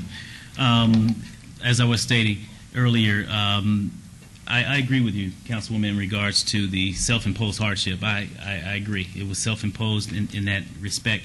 However, at the same time, if in fact the sign is in compliance, in my opinion, and 15 feet is not out of the ordinary of what we've done in the past, and I don't agree with Mr. Kempfer at all in regards to the fact that we've given it to others, that we're now required, if you will, for lack of a better term, to give it to you as the applicant. I disagree with that.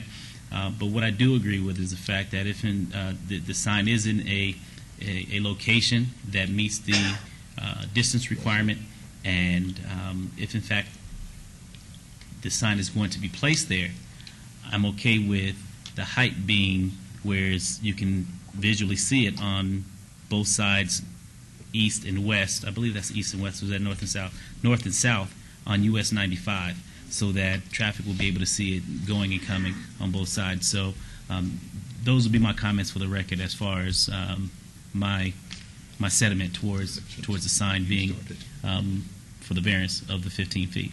I think it'll be fine. Okay. This is time for public hearing. Anyone like to be heard?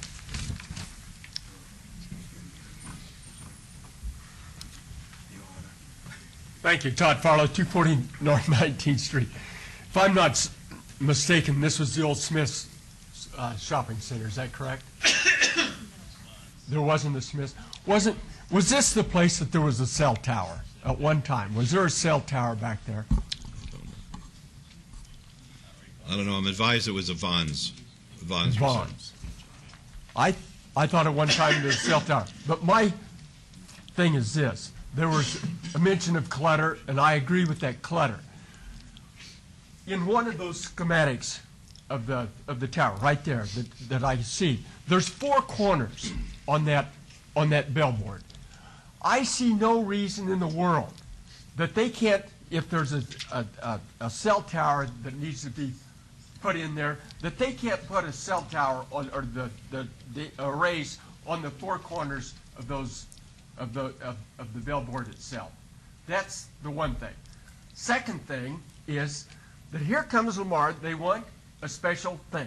Okay, good. Give it to them, but make it either an LED or make them put some neon on the thing. One of the two. You can demand that. Thank you very much. Thank you. Anybody else like to be heard? I'm not being pushy. I'm being real quick. All I'm trying to say now, you got a sound wall involved, right? A sound wall. You know, it being placed by the state, highway, whatever.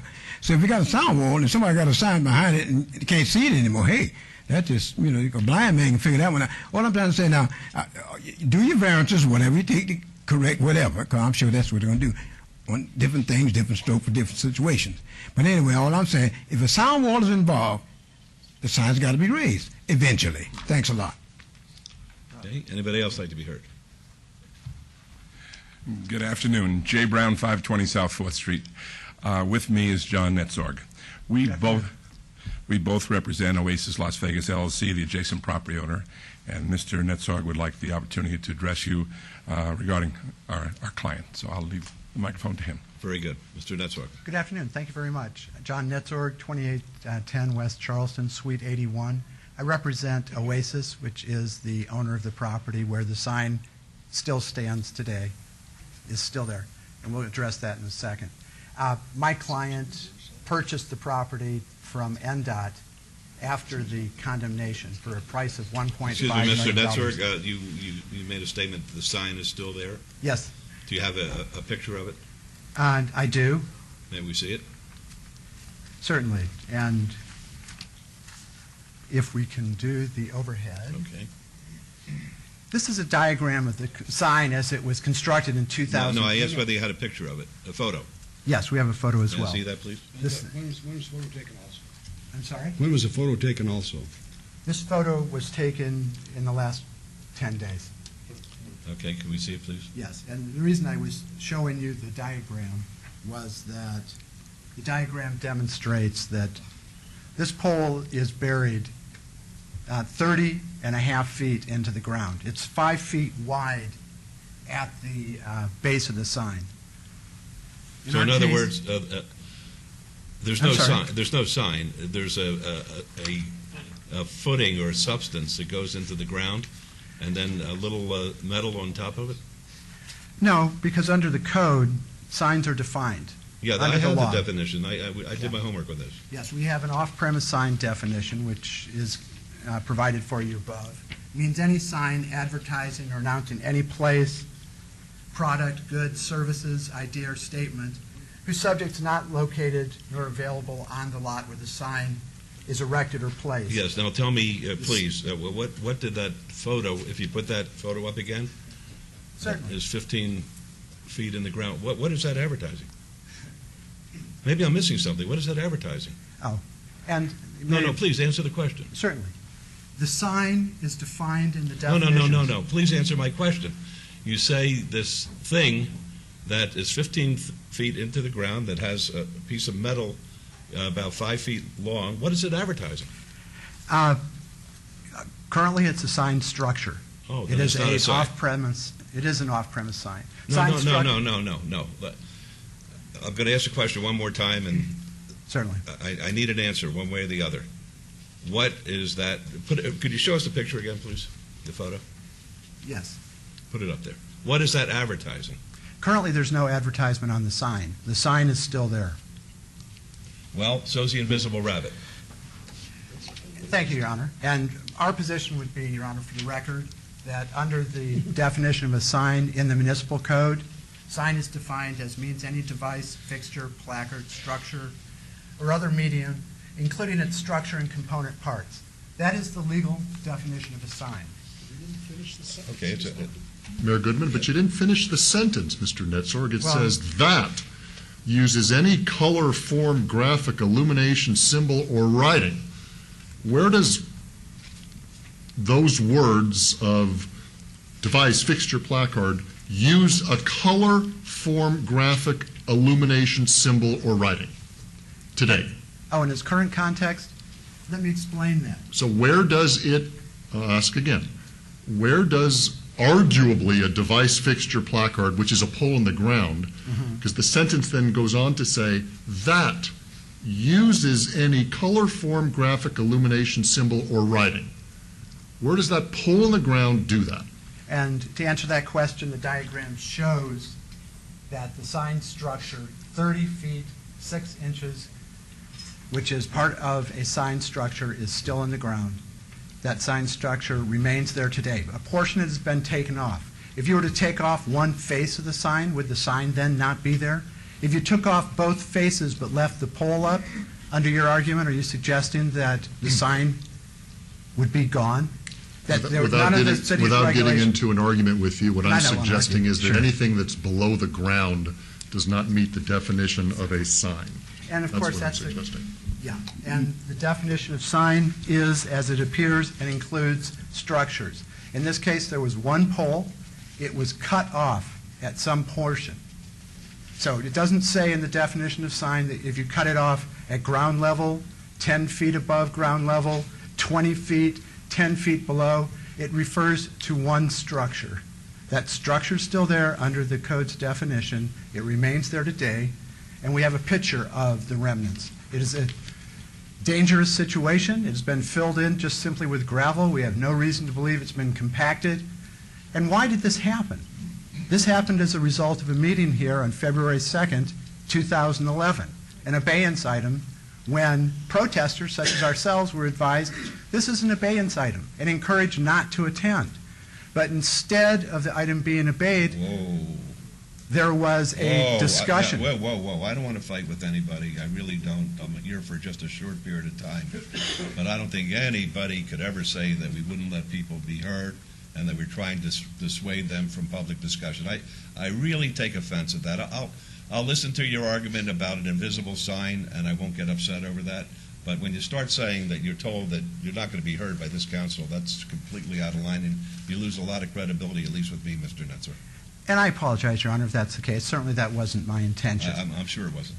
And as the court, as you would well understand, when we see the video of what happened at the meeting, council got up and made representations about substantive rights that is the province of the council to determine.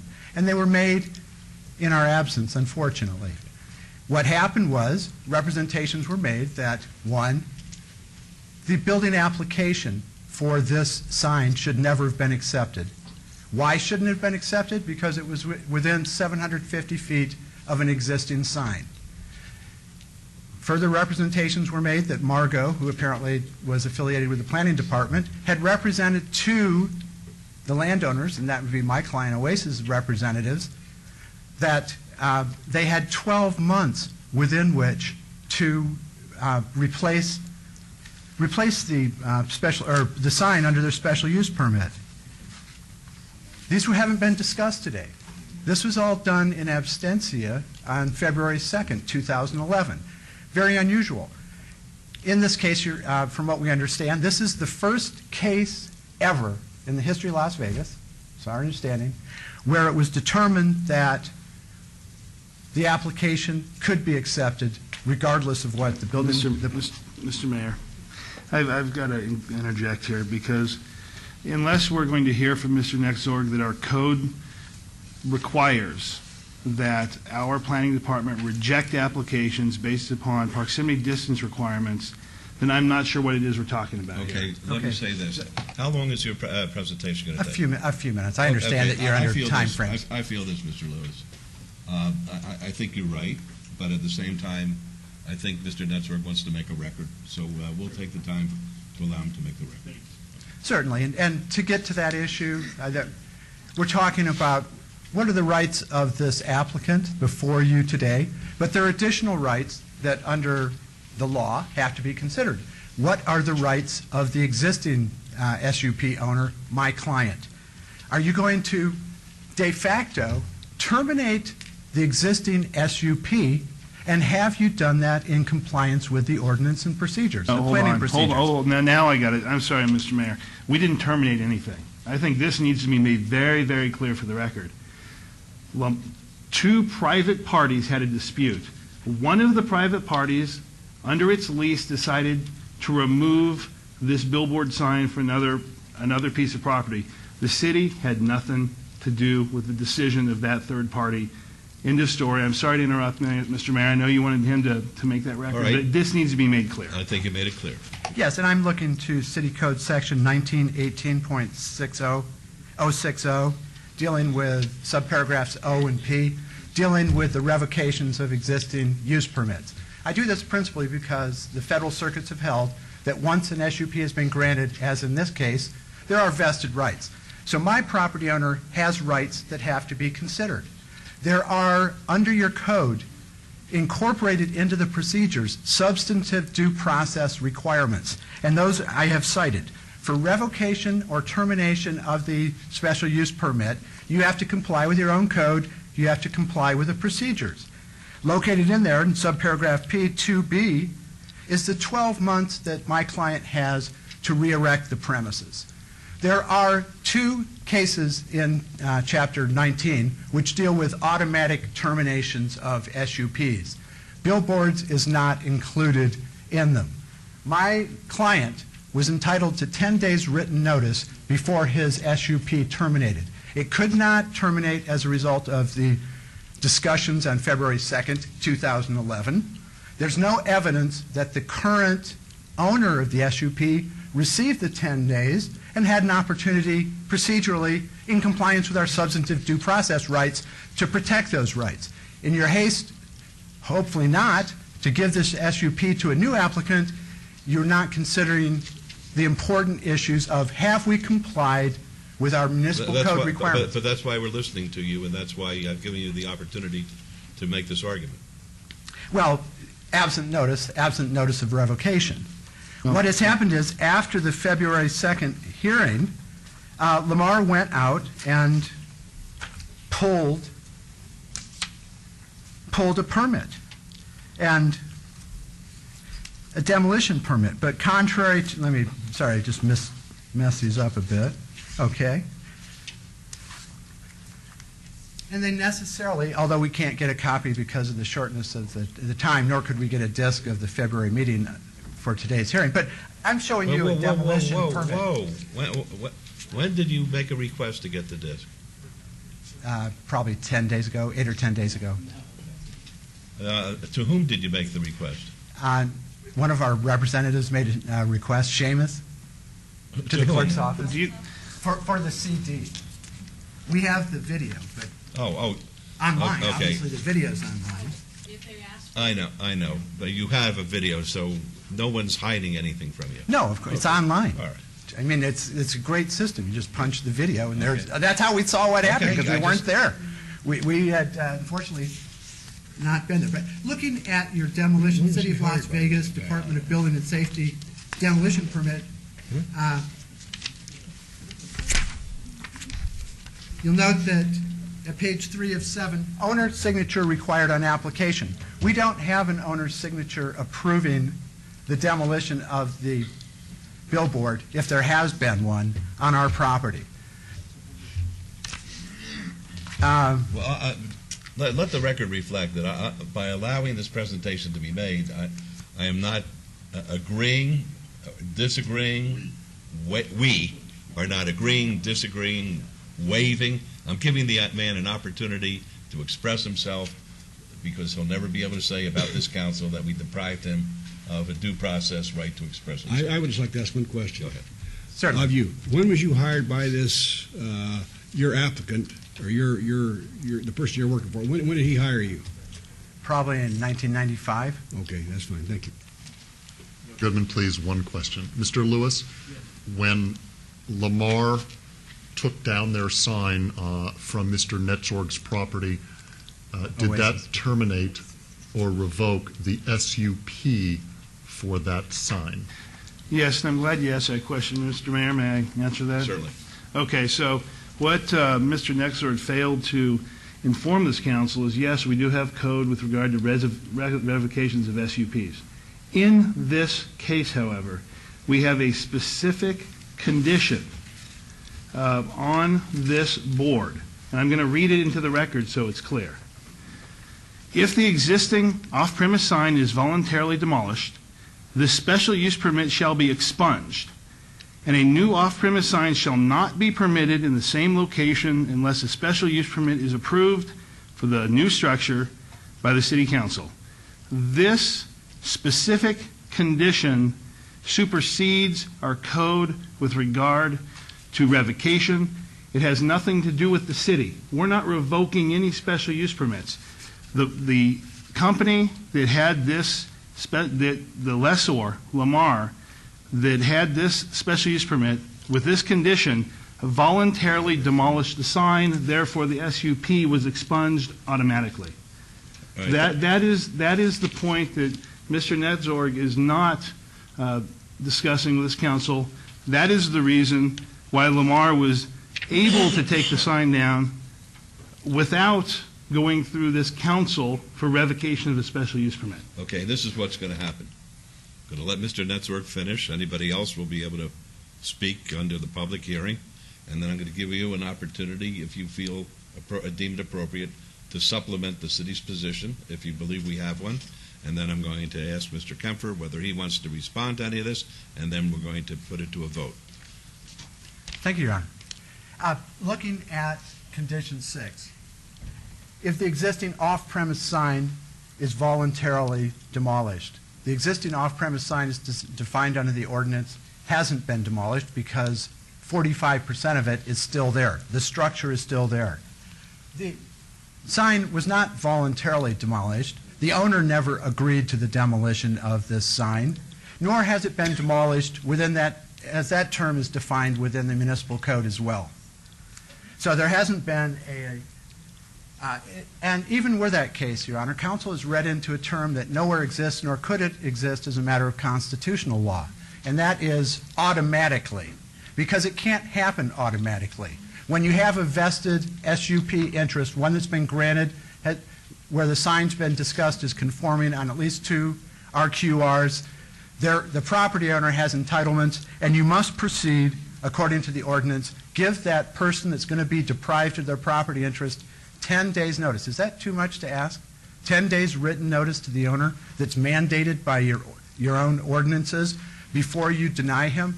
Because we're not talking about a rush to give the neighbor this very valuable asset. You saw the letter from the owner. He talked about how he needs the money. How about someone who paid $1.5 million for that right to have the money, who's having that right given to the neighbor without their statutory substantive due process entitlements as provided in the statute? We have the procedures of February 2nd. We also have the Margot having told the property owner they have 12 months within which to pursue their special use permit. Our sign, as you've seen, is still there. It is 30 feet by 5 feet. There was some discussion about what are the entitlements of a property owner if there's a condemnation. Those are likewise. Okay, that's wait. I understand. We are. I don't need your help. I got it. No, that's a little too far. Oh no, I don't want to go there. I just want to talk about this. I'm just talking about 1914.100 F and G. These are your ordinances. Under under that section I'm F. sorry, Mayor. We need to be talking about 1918-060, which is special use permit, and 1918-070, which is Okay, a I'm variance. gonna Not, ask- this is so far afield Okay, and so I understand. beyond what we're Mr. supposed to be Netzwerk, how much discussing. longer were you going to go? Let the record reflect that the applicant made a discussion about the entitlement to raise a sign. That is 19-400-100. Okay, That's part of the G. variance. Shh, please, in answer to my May I question. address the same subject that the No, you council's may already not. considered? I may not? Thank you. May I address subsection F of the municipal code, 1914-100F? Is that relevant, Counsel? What's the section? 1914. 100F. It deals with off-premise signs, and it deals with the entitlement of my property owner, why it is a conforming use. My client is conforming under 1914-100F. Again, we're on the wrong parcel of property. and we're Okay, in the wrong I'm going section. to follow the attorney's advice at this stage. I've been on my own, and apparently I've let it get out of hand, so therefore I'm going to rein it in, and if you tell me that it's beyond what we're considering today... We need to be discussing why this particular application or this particular sign isn't appropriate at this Fine. particular I was location, try- and I why was- the I variance was should not be trying- I granted. was trying to be very fair, but I think... Let the we'll be record able to- reflect that I have not been able to discuss the conforming Fine. uses under The rec- the record- 1914-100F and G, even though they were discussed specifically on the first item. How about the fact that I represented the property owners across the street with regard to the Clear Channel sign that was brought up? Irrelevant. Can I discuss? No. That was irrelevant, too. Right. I'm not able to... No, you're not. Thank you, Your Honor. I'm sorry. Your Honor is appropriate? Sure. Thank you. Lord Mayor, even. Mayor, okay. Lord Mayor. Well, you know, we get accustomed to Your Honor, so I appreciate that. And so, on any number of occasions, Planning Department has described this sign as conforming because it is conforming under your regulations. My property owner has rights and entitlements. The SUP is being denied without due process and in violation of your very ordinances. We have the most, what we consider unusual circumstances where, from the February 2nd, 2011 meeting.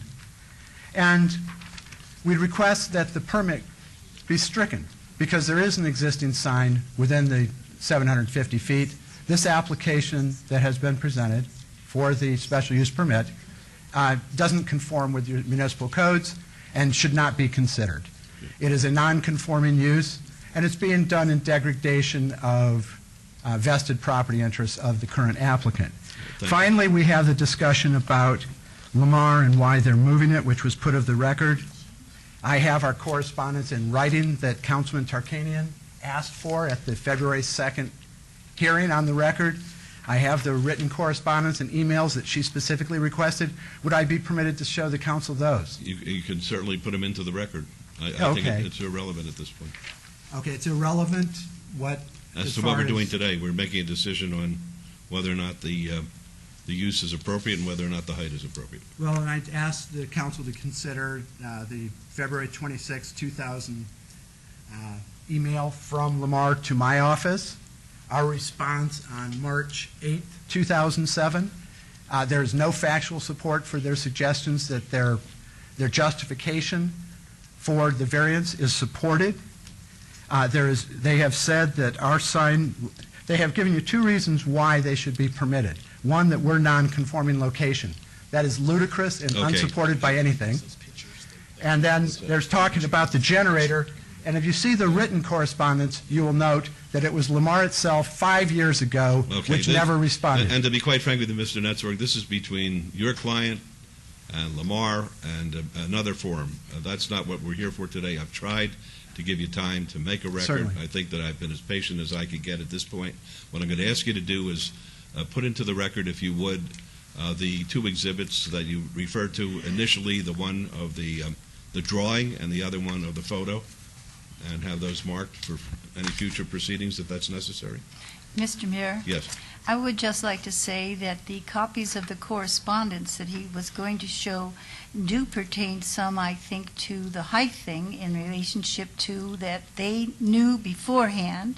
A very sophisticated, large, strong company knew beforehand what the consequences were going to be, and they're saying, well, we had to do it because of this generator thing, and I understand the problems. I'm not saying they're wrong and that they had problems, but the fact of the matter is they did not have a full record to show that they were trying to alleviate the problem, or they had to have it alleviated, or they would move. Do you want him to be able to make that argument? then? No, I don't. It's up to you for that, Mayor. I'm just saying that I think it's important that that part is understood. And I think that's probably part of the correspondence.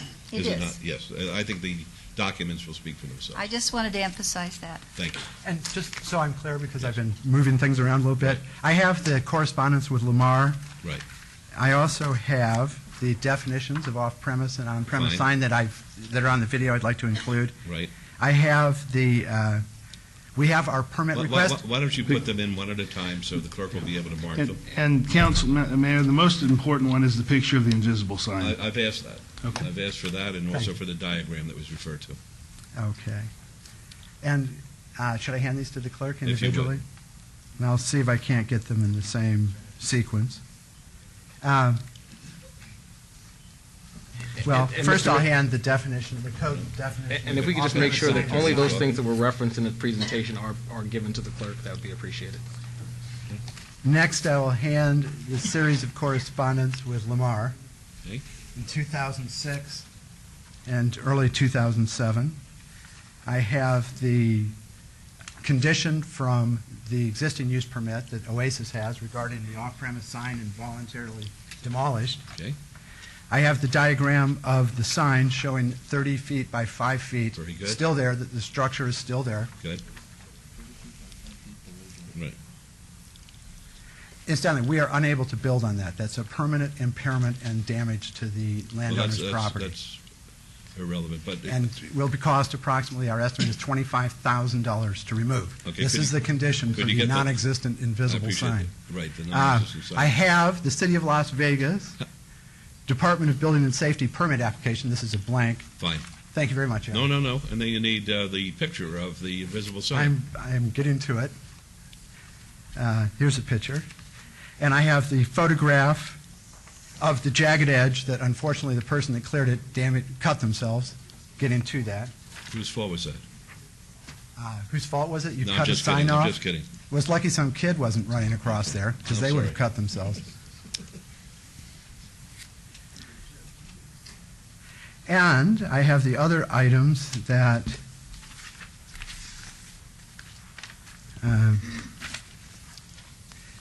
there was a reference to the sign that I'd like to submit. This is the Clear Channel sign that was formerly on Fremont Place that was referenced. Again, that was, that's not part of his presentation, Mayor. All right, then. So, if the presentation's over and he's just submitting evidence into the record from the presentation, that Yes. wasn't part of the things that you've noticed. Okay, this was referenced by the applicant, but I'm not able to show that sign. you're not. Thank you. Is that it? Thank you very much. I appreciate your time. I appreciate your presentation. We'll have, before Mr. Kempfer respond, any other members of the public, and when I say the public, I'm talking about the public. All right, I'm going to close the public hearing then, and I'm going to ask Mr. Lewis to put anything on the record that he deems appropriate. It doesn't have to, you don't have to. No. Mr. Mayor, I'll be very brief. Only two things. We heard a little bit about vested rights. I only want to clear the record as to this point. A right is not vested if there is an SUP condition like Condition 6 that you read on the October 2nd, 2008, conditions of approval for the required review of this billboard.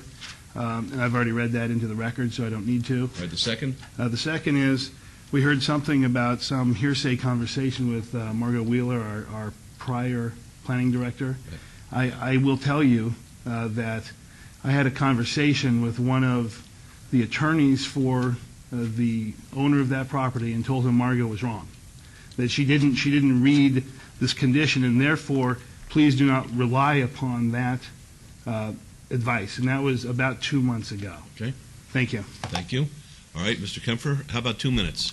How about 1 minute? How about a half a minute? Well, let's in the middle. All right, first of all, only someone who does not appear here with regularity would suggest that you don't give them, either you, Mayor, That's or okay. someone as No a problem. council. No, the only reason I'm saying that is the reason that any statement was made at the time it was being held is because we were being told that the sign had to come down and then the application could be considered. that it had been filed, but the sign had, that's, if you remember, Ms. Lazovich got up and clarified that point. The other side was free to say whatever they wanted to say. It was clarification of a point that had been made. Secondly, with regard to this lease and the hole in the ground, I'm going to introduce the lease.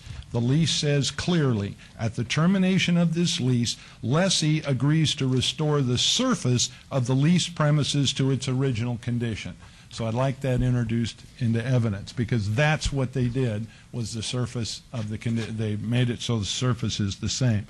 With regard to the demolition permit, the owner is the owner of the sign, not the owner of the property. It's the owner of the sign, and the owner of the sign secured the demolition permit issued by the city, and it was acted upon based on the permit they had.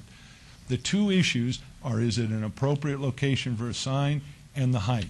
And that's the only thing before us. And with all due respect, to build that sign and then have to come back and maybe then administratively, if possible, do it, would cost $75,000 to raise a sign after it's built. We're respectfully asking that you just allow the same height that signs in the same area have been allowed, and that makes perfect sense only to get over the sound wall. All right, thank you. All right, very good. We'll ask the councilwoman for her motion, please.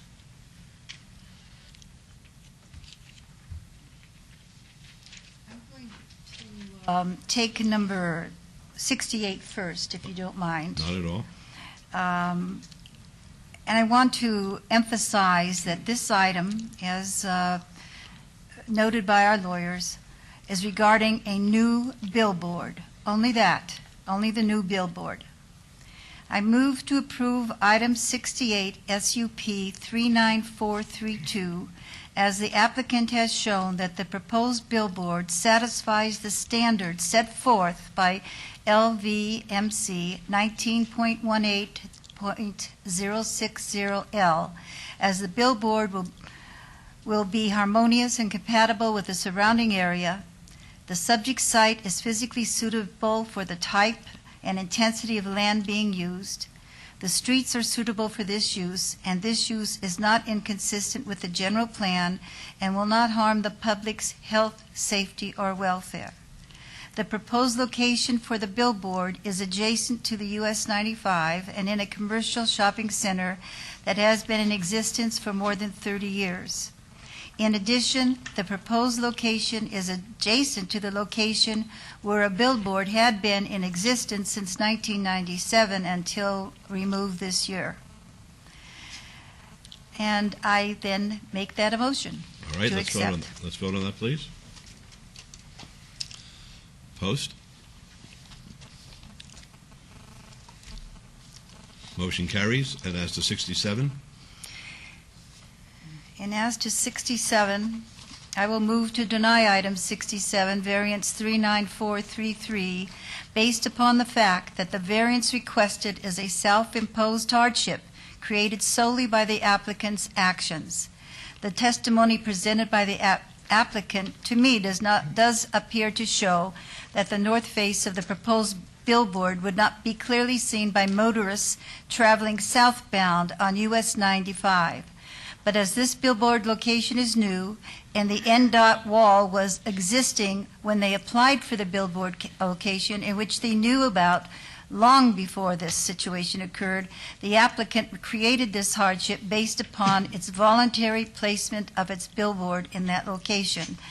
And I want to add a few thoughts of my own, if I might. Certainly. I believe that Lamar is a very large and sophisticated company. I believe that the people in our city have not been too enamored with the push that has occurred with the building of billboards and with the giving of variances and the giving of other things. But right now I'm concerned about the fact that they knew very well what would happen if they moved from one site to the other site. They knew that they could could get permission to raise their sign on the original site, because we have been doing that for the other entities that had a need for a sign being raised. And also, what has not been mentioned so far is that there is a dip in the sound wall where this sign is being placed, and it's being placed right in the most advantageous part of that dip, so that it is seen better in many ways than if it had been placed 2 feet to the left or 2 feet to the right. I mention this because that's a smart thing to do business-wise, but it also shows that Lamar knew all the time what they were doing. And they knew when we had one of our abeyances requested by Lamar that was one of those abeyances was used to remove the sign. So let's see. They knew and they chose and they have the sophistication, and I want to tell you, this sign being moved, I did not receive protests about that. What I did receive were protests about the height of the wall. 50 feet is maximum allowed, no variance. Maximum means just that, and that's from Glenn Christensen. The present code restricts height to 50 feet, not 65. Why don't you follow your code? And another, there's already too many tall signs in this area. We don't need one that towers over the others coming in on the side of the freeway. It isn't that I feel, and I want to explain this carefully, it isn't that I feel that we shouldn't raise those signs in order to meet the need because of the sound wall being there. What bothers me is that we have a very strict rule pertaining to variances, and it's in our code. And we had some questions about it last year. And if people want to take self-imposed hardships and say, oh, that's okay, and they can have the variance, then do away with variances. At one time, this city council didn't have variances. They only had waivers. Well, we can go back to all waivers then. But if you have a rule in the book, I believed as an elected person, my responsibility and that of the council is to support our code. And that's exactly what this does. There's no way in the world that I would be convinced that with all the maneuvering done by Lamar, with all the sophistication and knowledge available, that Lamar did not know that this self-imposed hardship was going to develop. And that's exactly what I think that rule was made up for in the past. So I'm just going to say, I move to deny item 67, variance. I didn't read this already, did I, Mr. Barron? Yes, you Okay, then I won't read it again. I move to deny the motion. All right, there's a motion. Let's vote, please. Your Honor. Yes. I feel compelled to make a comment now because I did make a comment that I would support this. I feel obligated now because we took item number 68 first and we approved this sign. And I can't see us building a sign and then not having it visible. And I understand what Councilwoman is trying to do. To me, it just puts us in a kind of a win-win or a lose-lose, whichever side you're on, I guess. And I just, if I'd have known this was going to happen, I might not have supported the sign even being built. I understand what Councilwoman is saying, but I guess I voted to approve the sign, and I want it to be a successful sign, just like any other business we approve in the city of Las Vegas for whatever reasons. And this is a business, and there's no sense putting the sign up if we can't read it. So, Councilwoman, I'm going to have to vote against your motion. Okay, And those are the I reasons. expected that. And I just would like to say, Mr. Mayor, we're acting as if they're not going to get any money or not be able to sell this billboard. They are. This is about less money. It's not about, hey, I can't sell this billboard. We have many signs in this city that you can't see. It's the same disadvantage as the sign we're talking about now. There are many billboards in that way. The only difference is you get more money if the whole thing is visible, and you certainly get more if it's visible from both sides. So we're not talking about denying the right to earn money on the sign. We're saying, hey, because we have this in our rules, we'll go this way and you'll make less money, but you knew it and you self-imposed it. Councilman Barlow. Thank you, Mayor. And Councilwoman, I can appreciate your passion in regards to this as well. Being that this application has been vetted by the city, it meets all of the distance requirements, and and it falls right in the glove of the city's code. I see no reason, number one, to not have supported the vote on item number 66. Now that I'm sorry, what was the last vote? 68. 7? No, 68. 68. 68 was what we passed Right. in the prior motion. 68. But you know, staff did deny it. It didn't meet Right. the standards. Right, but what I'm saying is being that, for me, it met, for me and the city's code for that matter, it met the distance separation and the adjacency standards, and we've since approved it. And now looking at it from a holistic position of being that we've approved it, why not make sure that this is a fully functional board, being able to view its advertising from both sides versus just one side. So for me, I'm going to also move in the direction of not supporting the motion, but based on those items that I've just stated on the record. So thank you. Okay. Any other comments before we vote? All right, let's vote, please.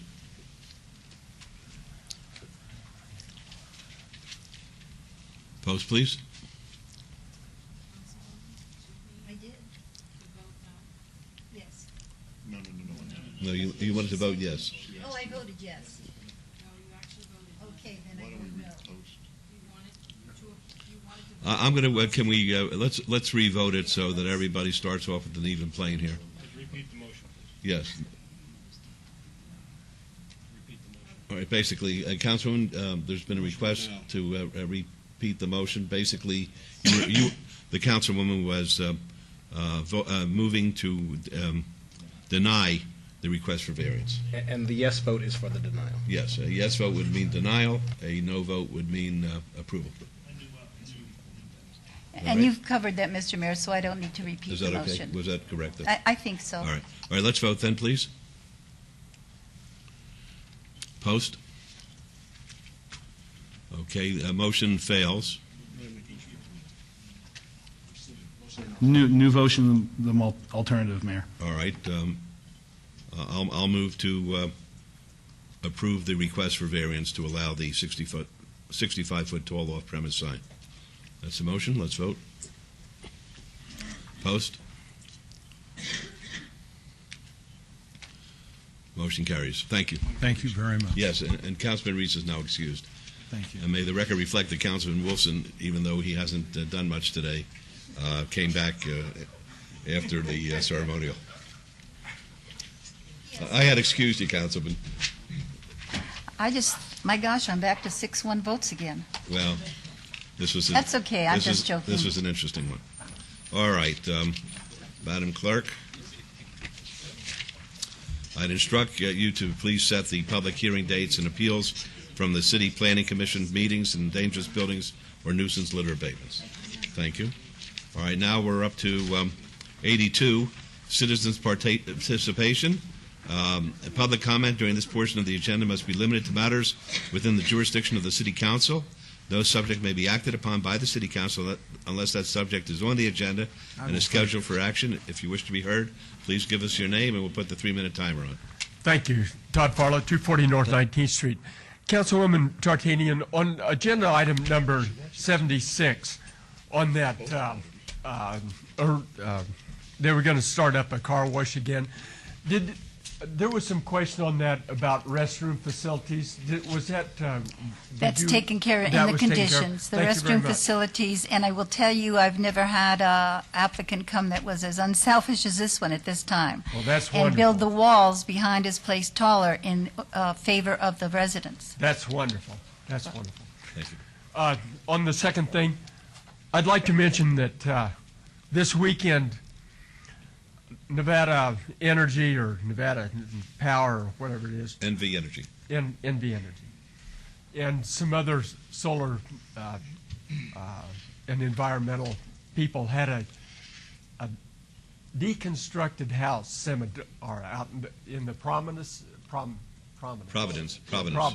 area. It was terrific.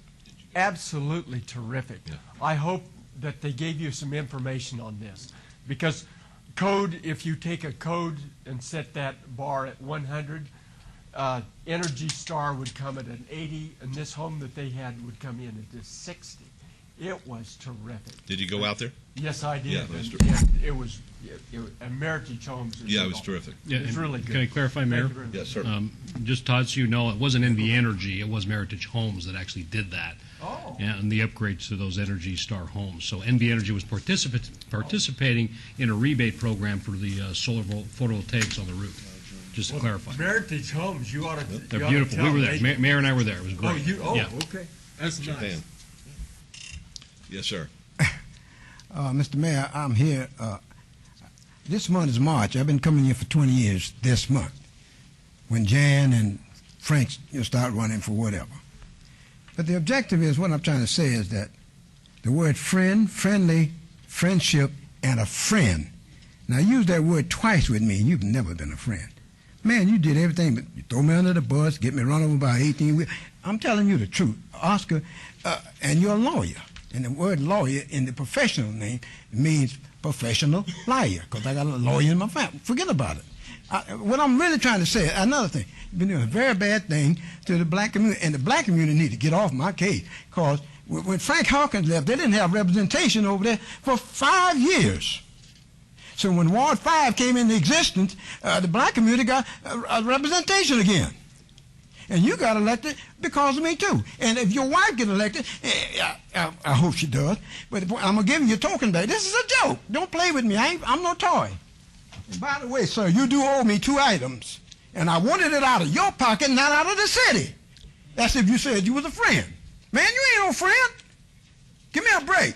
You owe me some money, and Collins did the same thing over at the county. I don't play. Oscar, I've been really nice to you. I've been on, when you were down there at the Grand Sawyer, I was on your side down there. When they had you for asking, you remember all that. Man, I've always been there for you. I asked you for a favor to help my wife, and you, man, you're a joke. Please, sir, I respect your office as the mayor, but man, you are hard on the black community, and you're hard on even me. You used to be, could have been, ought to have been friend. You're a joke. Even your entire staff jumped on you one day, and we took it off the camera. You told me you would meet me in Pahrump, over the hump, remember? That's how upset you got. Clean it up. You got 3 more months to be here, and I ain't coming down no more until you gone. And if your wife wins, I'm in on that, and you know it. Now pay me what you owe me, please. Or get the 2 items. I don't want the money. And they cost a little change, you know what I mean? But, sir, that's to my wife. If you said you're my friend, then you be nice to my woman. You understand? I do the same for yours. And I want you to have a token back because your wife, man, I can meet the president of the United States before I can meet your wife. Now, you listen, I can go to court. Give me a break, man. Take that junk back. Please. And I want to hear from you. I want money from you. I don't care if you're the lawyer. I'll sue you. Now, I ain't playing no game with you. I'm for real. I'm hurt. Thank you. Next, please. Hello, I'm Rasan Joshua Collins, also known as R. Joshua Collins, and the situation, Mayor Goodman, with you and your wife kind of lends well to what I'm about to explain. I need to make an apology, first of all. I am not the Lord Jesus Christ. But if you read Revelations 21, verse 2, it says, "Then I, John, saw the holy city of New Jerusalem coming down out of heaven from God, prepared as a bride adorned for her husband." What you see in the second coming is it's the bride that comes to the earth, and that's actually who I am. It's not a woman, but someone that walks in the same spirit as Christ. But I just like to read this side real quick. "Sexual sin and greed leads to hell. Obey Jesus, not Satan. Be sober. Don't curse, smoke, gamble, or lie. Be forgiven and baptized. I was arrested for preaching. Boycott all casinos and sinful music and sinful businesses. They destroy lives. They want you in heaven. Ask for prayer and photograph this sign and share it with others. Help the homeless. Jesus was homeless too." I often share this on Fremont Street. I plan to be there tonight if anyone wants to come speak with me. And recently I was in a trial, March 10th, the day before that earthquake. And at Dottie's Casino, I got arrested for preaching. And under Article 3, Section 2 of the Constitution, it states that all ministers, public ministers, and ambassadors are supposed to have original jurisdiction in the Supreme Court. And actually, I told Judge Brown this because I represent myself in trial, and he refused to move my case to the Supreme Court, and I refused to be a part of the trial while I was in chains. I was in jail over 20 days for this. But I just would request that, Burt Brown, who was the judge, that hopefully one of you could speak to him or maybe do something about the situation, because I am a public minister and ambassador for the Lord Jesus Christ. And also under Nevada Revised Statute Chapter 201, we're to uphold good modes of public decency laws, and that's not happening.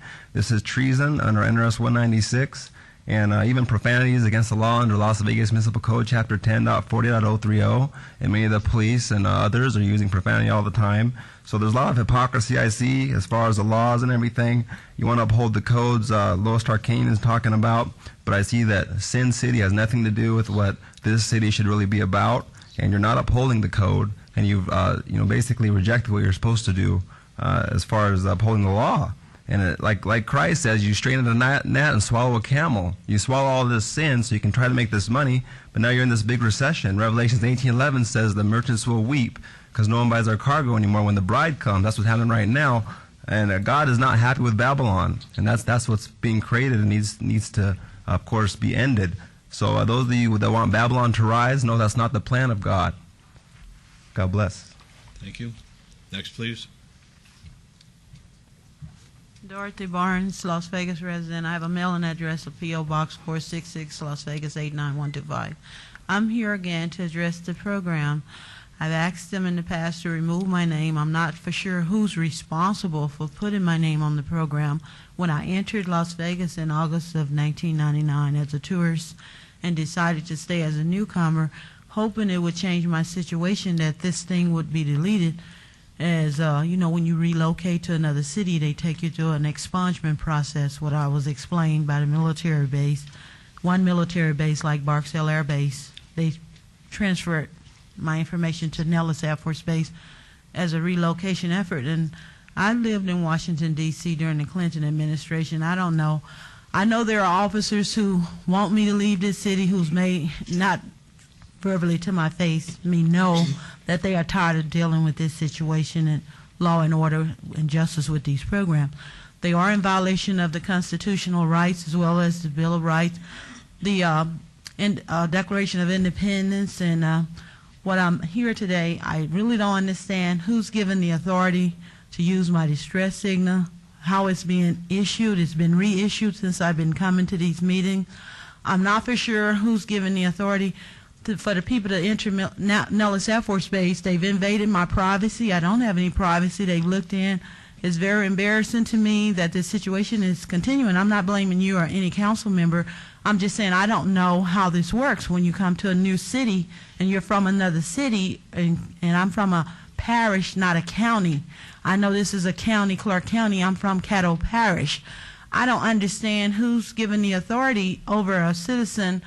I'm a veteran of the U.S. Army. I don't know who's taken away my rights and freedoms under the Constitution, which guarantees each and every American citizen the right of life, liberty, and the pursuit of happiness. I'm just saying I'm here because I'm helpless and don't know. I can't afford an attorney to represent me in a private thing. I want answers to who's running the military base like that, whereas a citizen is victimized from that military base, and they want to allow me over there to help straighten this out. But there are officers who are frustrated, and they're saying, we're tired of her complaints, we're tired of her problem. I'm tired of my complaints, and I'm tired of this problem. I'm the helpless one. At least they got a job they can come to every day. They a little bit more secure, than I am. They maybe have answered. They have a chief of police that protect them and their families. I don't know. My family's being victimized. I came from that city to get it off my family, but yet they're being victimized from a distance. It's ridiculous. God bless. Thank you. Thank you. Next, please.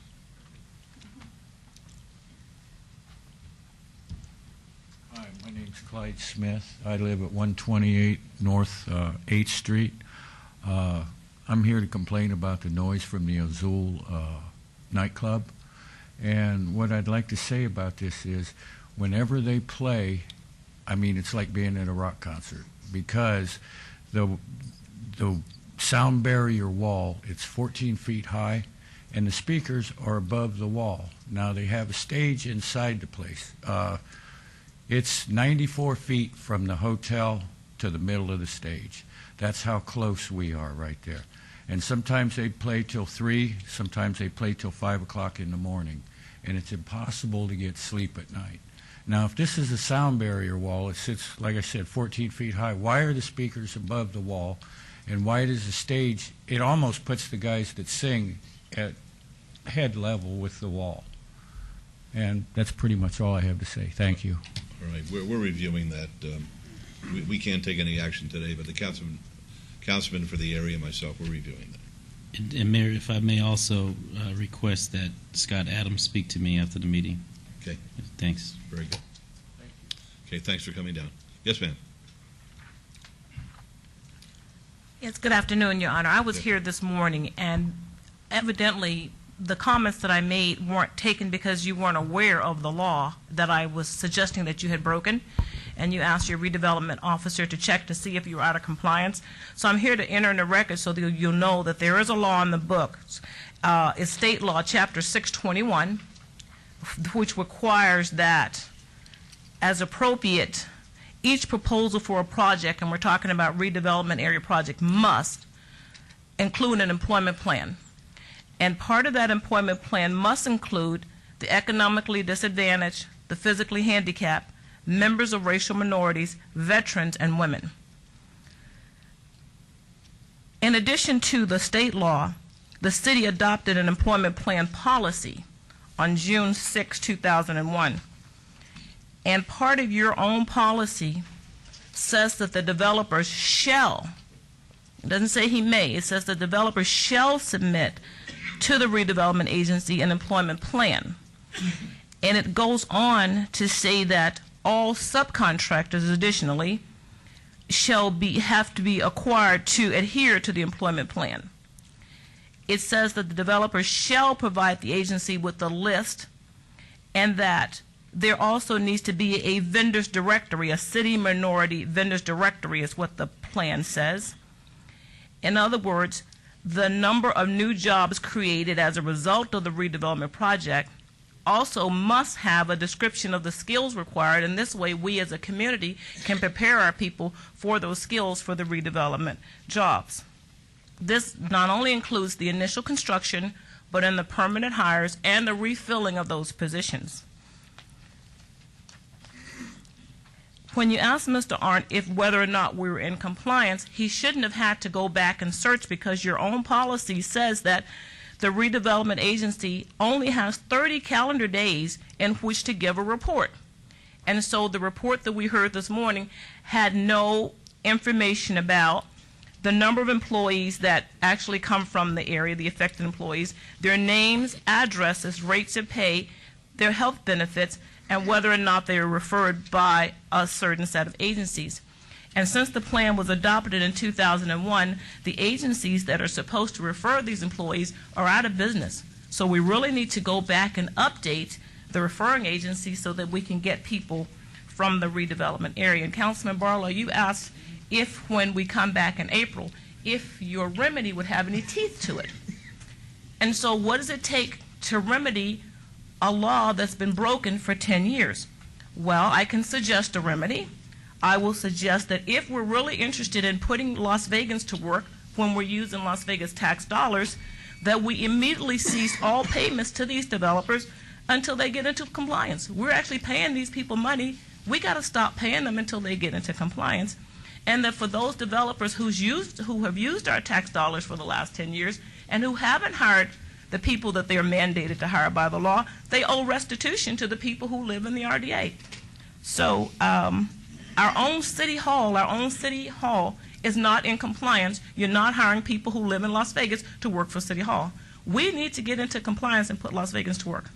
Thank you. Mayor Goodman? Yes, Councilman. I have a question for Ms. Duncan. Ms. Duncan also, and I appreciate you bringing that clarification before us, but also you stated this morning that we were out of compliance because of 51% of those within the RDA, living within the RDA, should be working on these developments. Is there anything within your research that you've pulled forward that shows 51%? Where did you get that number from? Yes, sir. In your employment plan policy, section F number 3, it says it is the intent of the policy that a minimum, not just 51%, but a minimum of 51% of all new jobs created as a direct result of the RDA be filled by residents of the RDA and the City of Las Vegas Special Impact Area and Census Tracts 5.03 and 5.04.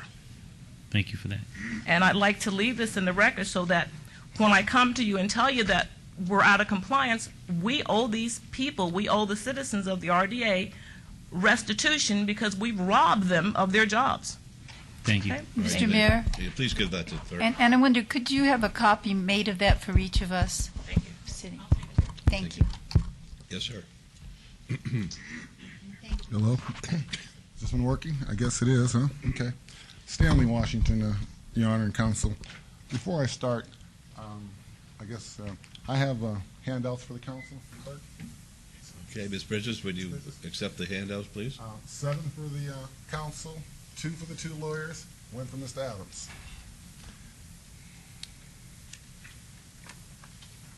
Okay, thank you. Very While good. that's being distributed, I basically want Here we to go. start out by making an announcement that I made at the NAACP open house that was last Saturday, that I have formally withdrawn my candidacy for Ward 5 race. Not that this is a candidates forum, but I needed to go ahead and let that know because I have not put out it to the press or anybody like that. So that's what I wanted to go ahead and let them. I have made an endorsement of the other candidate, but that's neither here or there. But I'm not formally running for Ward 5, so as I proceed, that's not the direction I'm coming from. Secondly, I want to go ahead and thank Councilman Ross for coming on out to lend his support for Post 10. We're still having our uphill challenges in terms of meeting our objectives, but no different than the brownfield that went vacant for so many years until Oscar put his will down. I will make sure I put my will down, and that will happen. Councilwoman Tarkanian, the support that you are showing for the American Legion Post 10, I certainly want to go ahead and acknowledge that. That's 2 out of 7 that I've basically got to go ahead and want to do something for some guys who are deserving of that. Councilman Ross, you asked me when we were at the Post to go ahead and reach out to Councilman Barlow and try to bring him in the fold to support Councilman Barlow. I now do that. We're begging for you to go ahead and bring your influence and your will to the leadership to a community that very much needs it. I promised the councilman I would do that. I'm doing it here. Once again, we're pleading for your assistance. Well, hopefully you'll go ahead and see the light and come along with us. There's plenty of work that needs to be done. Lastly, in reference to the comments that Ms. Duncan was making about the city's contracts, no one more involved and more understanding of what the DDDAs and OPAs that have been taking place ever since Chelsea on this council, no one more knowledgeable than myself. And the city is, in fact, out of compliance on all the contracts. From Chelsea to World Market Center to Louisville to Smith Center to Mob Museum, the details of that will emerge. But in summary, I have a pretty good track record here in front of this council, whether it's this council or the previous one, in terms of doing my homework and making correct calls. You can certainly research that for the record. The most egregious out of compliance piece relates to the minutes that I just passed out to you. Those were minutes dating back to July 16, 2003, when Councilman Weekly sat in that seat. They're there for you to go ahead and read. But the most egregious thing that has occurred, and the answer still has not come forth, and we believe that the people of Ward 5 and all the people who worked hard on that employment plan deserve an answer, is when we get back to the business of the job fair that was held by Chelsea in 2003 in Ward 1. Here we go. Quote from Weekly. I want to put on the record that I was very appalled by it for the simple fact that I was notified about a job fair of this project of this magnitude that was located in my district at the very last minute. Well, I think Ms. Duncan quoted to you the notice requirement for notice, 30 days, Councilman Ross, 30 days, Councilman Tarkanian. He goes on to go ahead and say that this would not have happened in anybody else's ward, which leads you to think, well, what was so special about that ward that it had to go ahead and happen here? There's some questions that need to be answered here. The councilman was not notified about a job fair that I personally had skin in the game, labored for 6 months, only to get a call 3 days before that it was going to be over on Brush on the other side in Ward 1. No notice to the councilman, certainly no notice to Ward 5. The question begs to be answered. Who got notice and when? That's the question that has never been answered since 2003. It's not going away. Councilman, I implore you now, and the community implores you now, to help find the answer to this question unless you already know. And if you do already know, I know you're not going to say anything now during public comment, but we're going to be asking at every turn, Council, at every turn, until we get the answer. Someone new. Shelby does not operate on his own. He operates at the direction of council. So if it wasn't you or who were staff and Councilman Weekly who knew, Councilman Tarkanian wasn't here, Councilman Ross was not here, Councilman Starvis Anthony wasn't here, someone knew and directed that show. We must find out, because in my review and talking with others, it was more than just an apology from Councilman Weekly that we have going on here. There is a review that's necessary. The people of Ward 5 have been robbed in the most way that I've never seen before. And I do have a question for you, Councilman. Are you interested in the Ward 5 people knowing about what happened? Are you interested in that? Because there's a number of us who are, and we need to know, are you interested in that? And if so, let's get to the answers. That's going to be the sole thing that we're going to be talking about from here until the cows come home. Okay. The answer. Thank you. Thank you very much. Anybody else like to be heard at this time? All right, then we'll go on to item 83. Any member of the council wish to speak to anything? Councilor Ross? Thank you, Mayor. Just a reminder for everybody in Ward 6 and anybody else throughout the city of Las Vegas, we're having a senior chat Wednesday, March 23rd from 10 to 11:30 a.m. at the Centennial Hills Active Adult Center, and we'll have some light refreshments out there. Also, that following Saturday, we are having a shredding event that Councilman Anthony is so famous for starting, also in the Centennial Hills Active Adult Center. That is Saturday, March 26th from 10 a.m. to noon. I will be out there to shred your documents for you. Okay, Councilman Anthony. Thank you, Mayor. I'd like everyone to join me, Kevin Janison from Channel 3, and Melissa Torres from 102.7 FM Coyote Radio as we cheer on our local middle and high school students in a program that I'm sponsoring called Notes to Grow, which is a musical group contest. It's going to be held this Saturday, May 19th from 10 a.m. to 2 p.m. at Levitt Middle School at 4701 Quadrell Street in wonderful Ward 4.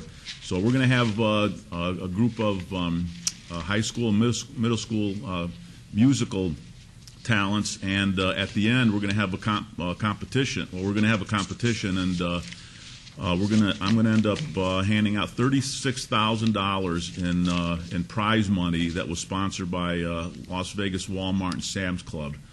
The event is being partnered up with Walmart, Beasley Broadcasting, GGB Broadcasting, Public Education Foundation, and the City of Las Vegas. So if you want to hear some absolutely wonderful local Clark County School District talent and watch a competition, come out again March 19th, Saturday from 10 a.m. to 2 p.m. at Levitt Middle School in Ward 4.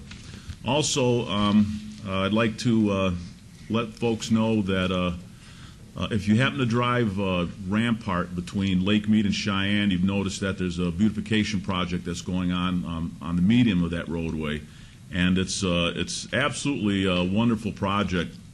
One of our City of Las Vegas employees, a welder named Michael Dunn, has created 24 metal sculptures of cacti and other plants that are featured on the 6 islands located on Rampart between Lake Mead and Cheyenne. There's boulders that have been put out there. The rocks have been cleaned up. It's an absolutely wonderful beautification project, and this is really what the City of Las Vegas and all of us up there are supposed to be doing, is making sure that our wards and our public right-of-ways are at just great things to look at, because it makes you proud to live in Las Vegas. I'm having a ribbon cutting for that medium on March 23rd, Wednesday at 10 a.m. at Del Webb and Rampart. So if you are interested in coming out and being part of a ribbon cutting and seeing what the project looks like, please come on out March 23rd, 10 a.m. Thank you. Thank you. Anybody else? Yes, Mayor. Councilman Barlow? Thank you. I just wanted to remind all of the Las Vegas citizenry that early voting begins this weekend, so please go out and exercise your right to vote. We have a lot of great individuals running for election and re-election, and just encouraging the residents of the City of Las Vegas to go out and vote starting this Saturday. Also, on March 18th in the Twin Lakes neighborhood, there will be your neighborhood cleanup, your Ward 5 neighborhood cleanup taking place March 18th, so please bring all of your the items that you no longer want on your property out to the curb so that we may pick them up accordingly. In addition to that, in the Bonanza Village neighborhood, we have the traffic signal that will be turned on right at the corner of Comstock and Washington, and that will be this coming Monday, March 21st at 5 p.m. So please, residents of Bonanza Village, please come out and celebrate the signal light turning on ceremony. The F Street Design Workshop will also be Monday night on March 21st, starting at 6 p.m. at the Doolittle Community Center. And finally, the Charleston Estates neighborhood cleanup, Ward 5 neighborhood cleanup, will take place on Friday, March 25th. So that will be next Friday. So please bring your items out from your garage as well as your backyards out to the curb on March 25th for the Charleston Estates neighborhood Ward 5 cleanup. Thank you so very much, Mayor and Council. Thank you. Oh, and let me just say this also. Happy St. Patrick's Day, so please be safe and have fun. Thank you. Councilwoman. Yeah, I just wanted to mention, because Councilman Anthony had spoke about Michael Dunn, and he's also the one who helped us develop Upland and some of our other areas along Charleston. And then Councilman had to go see it someplace, and he liked it so much he got it. And that's good. That's good that we're all looking good. And I also wanted to say that we're having neighborhood cleanups in March also in Ward 1, so everyone be alert to the notice that they receive in the mail. I hope Mr. Dunn puts those wonderful sculptures from Rancho to Las Vegas Boulevard down Charleston. The sculptures from where? Those beautiful sculptures like he's done on Rancho, I hope he puts it on Charleston from Rancho to Las Vegas Boulevard. That would be nice. I will see. Good. Councilor Wilson. Thank you, Mayor Goodman. Once again, Nevada Child Seekers has provided me with information about a missing child in our valley. I do this every meeting because I strongly believe that the more people that are out there looking for these missing children, the better the chances are at returning them safely to their family.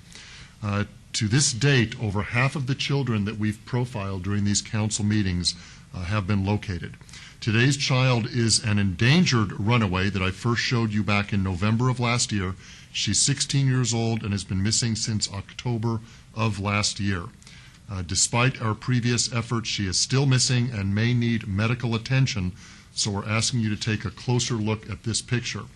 This is Brittany. She's 5 feet 7 inches tall and weighs 175 pounds. Her name is Brittany Bailey.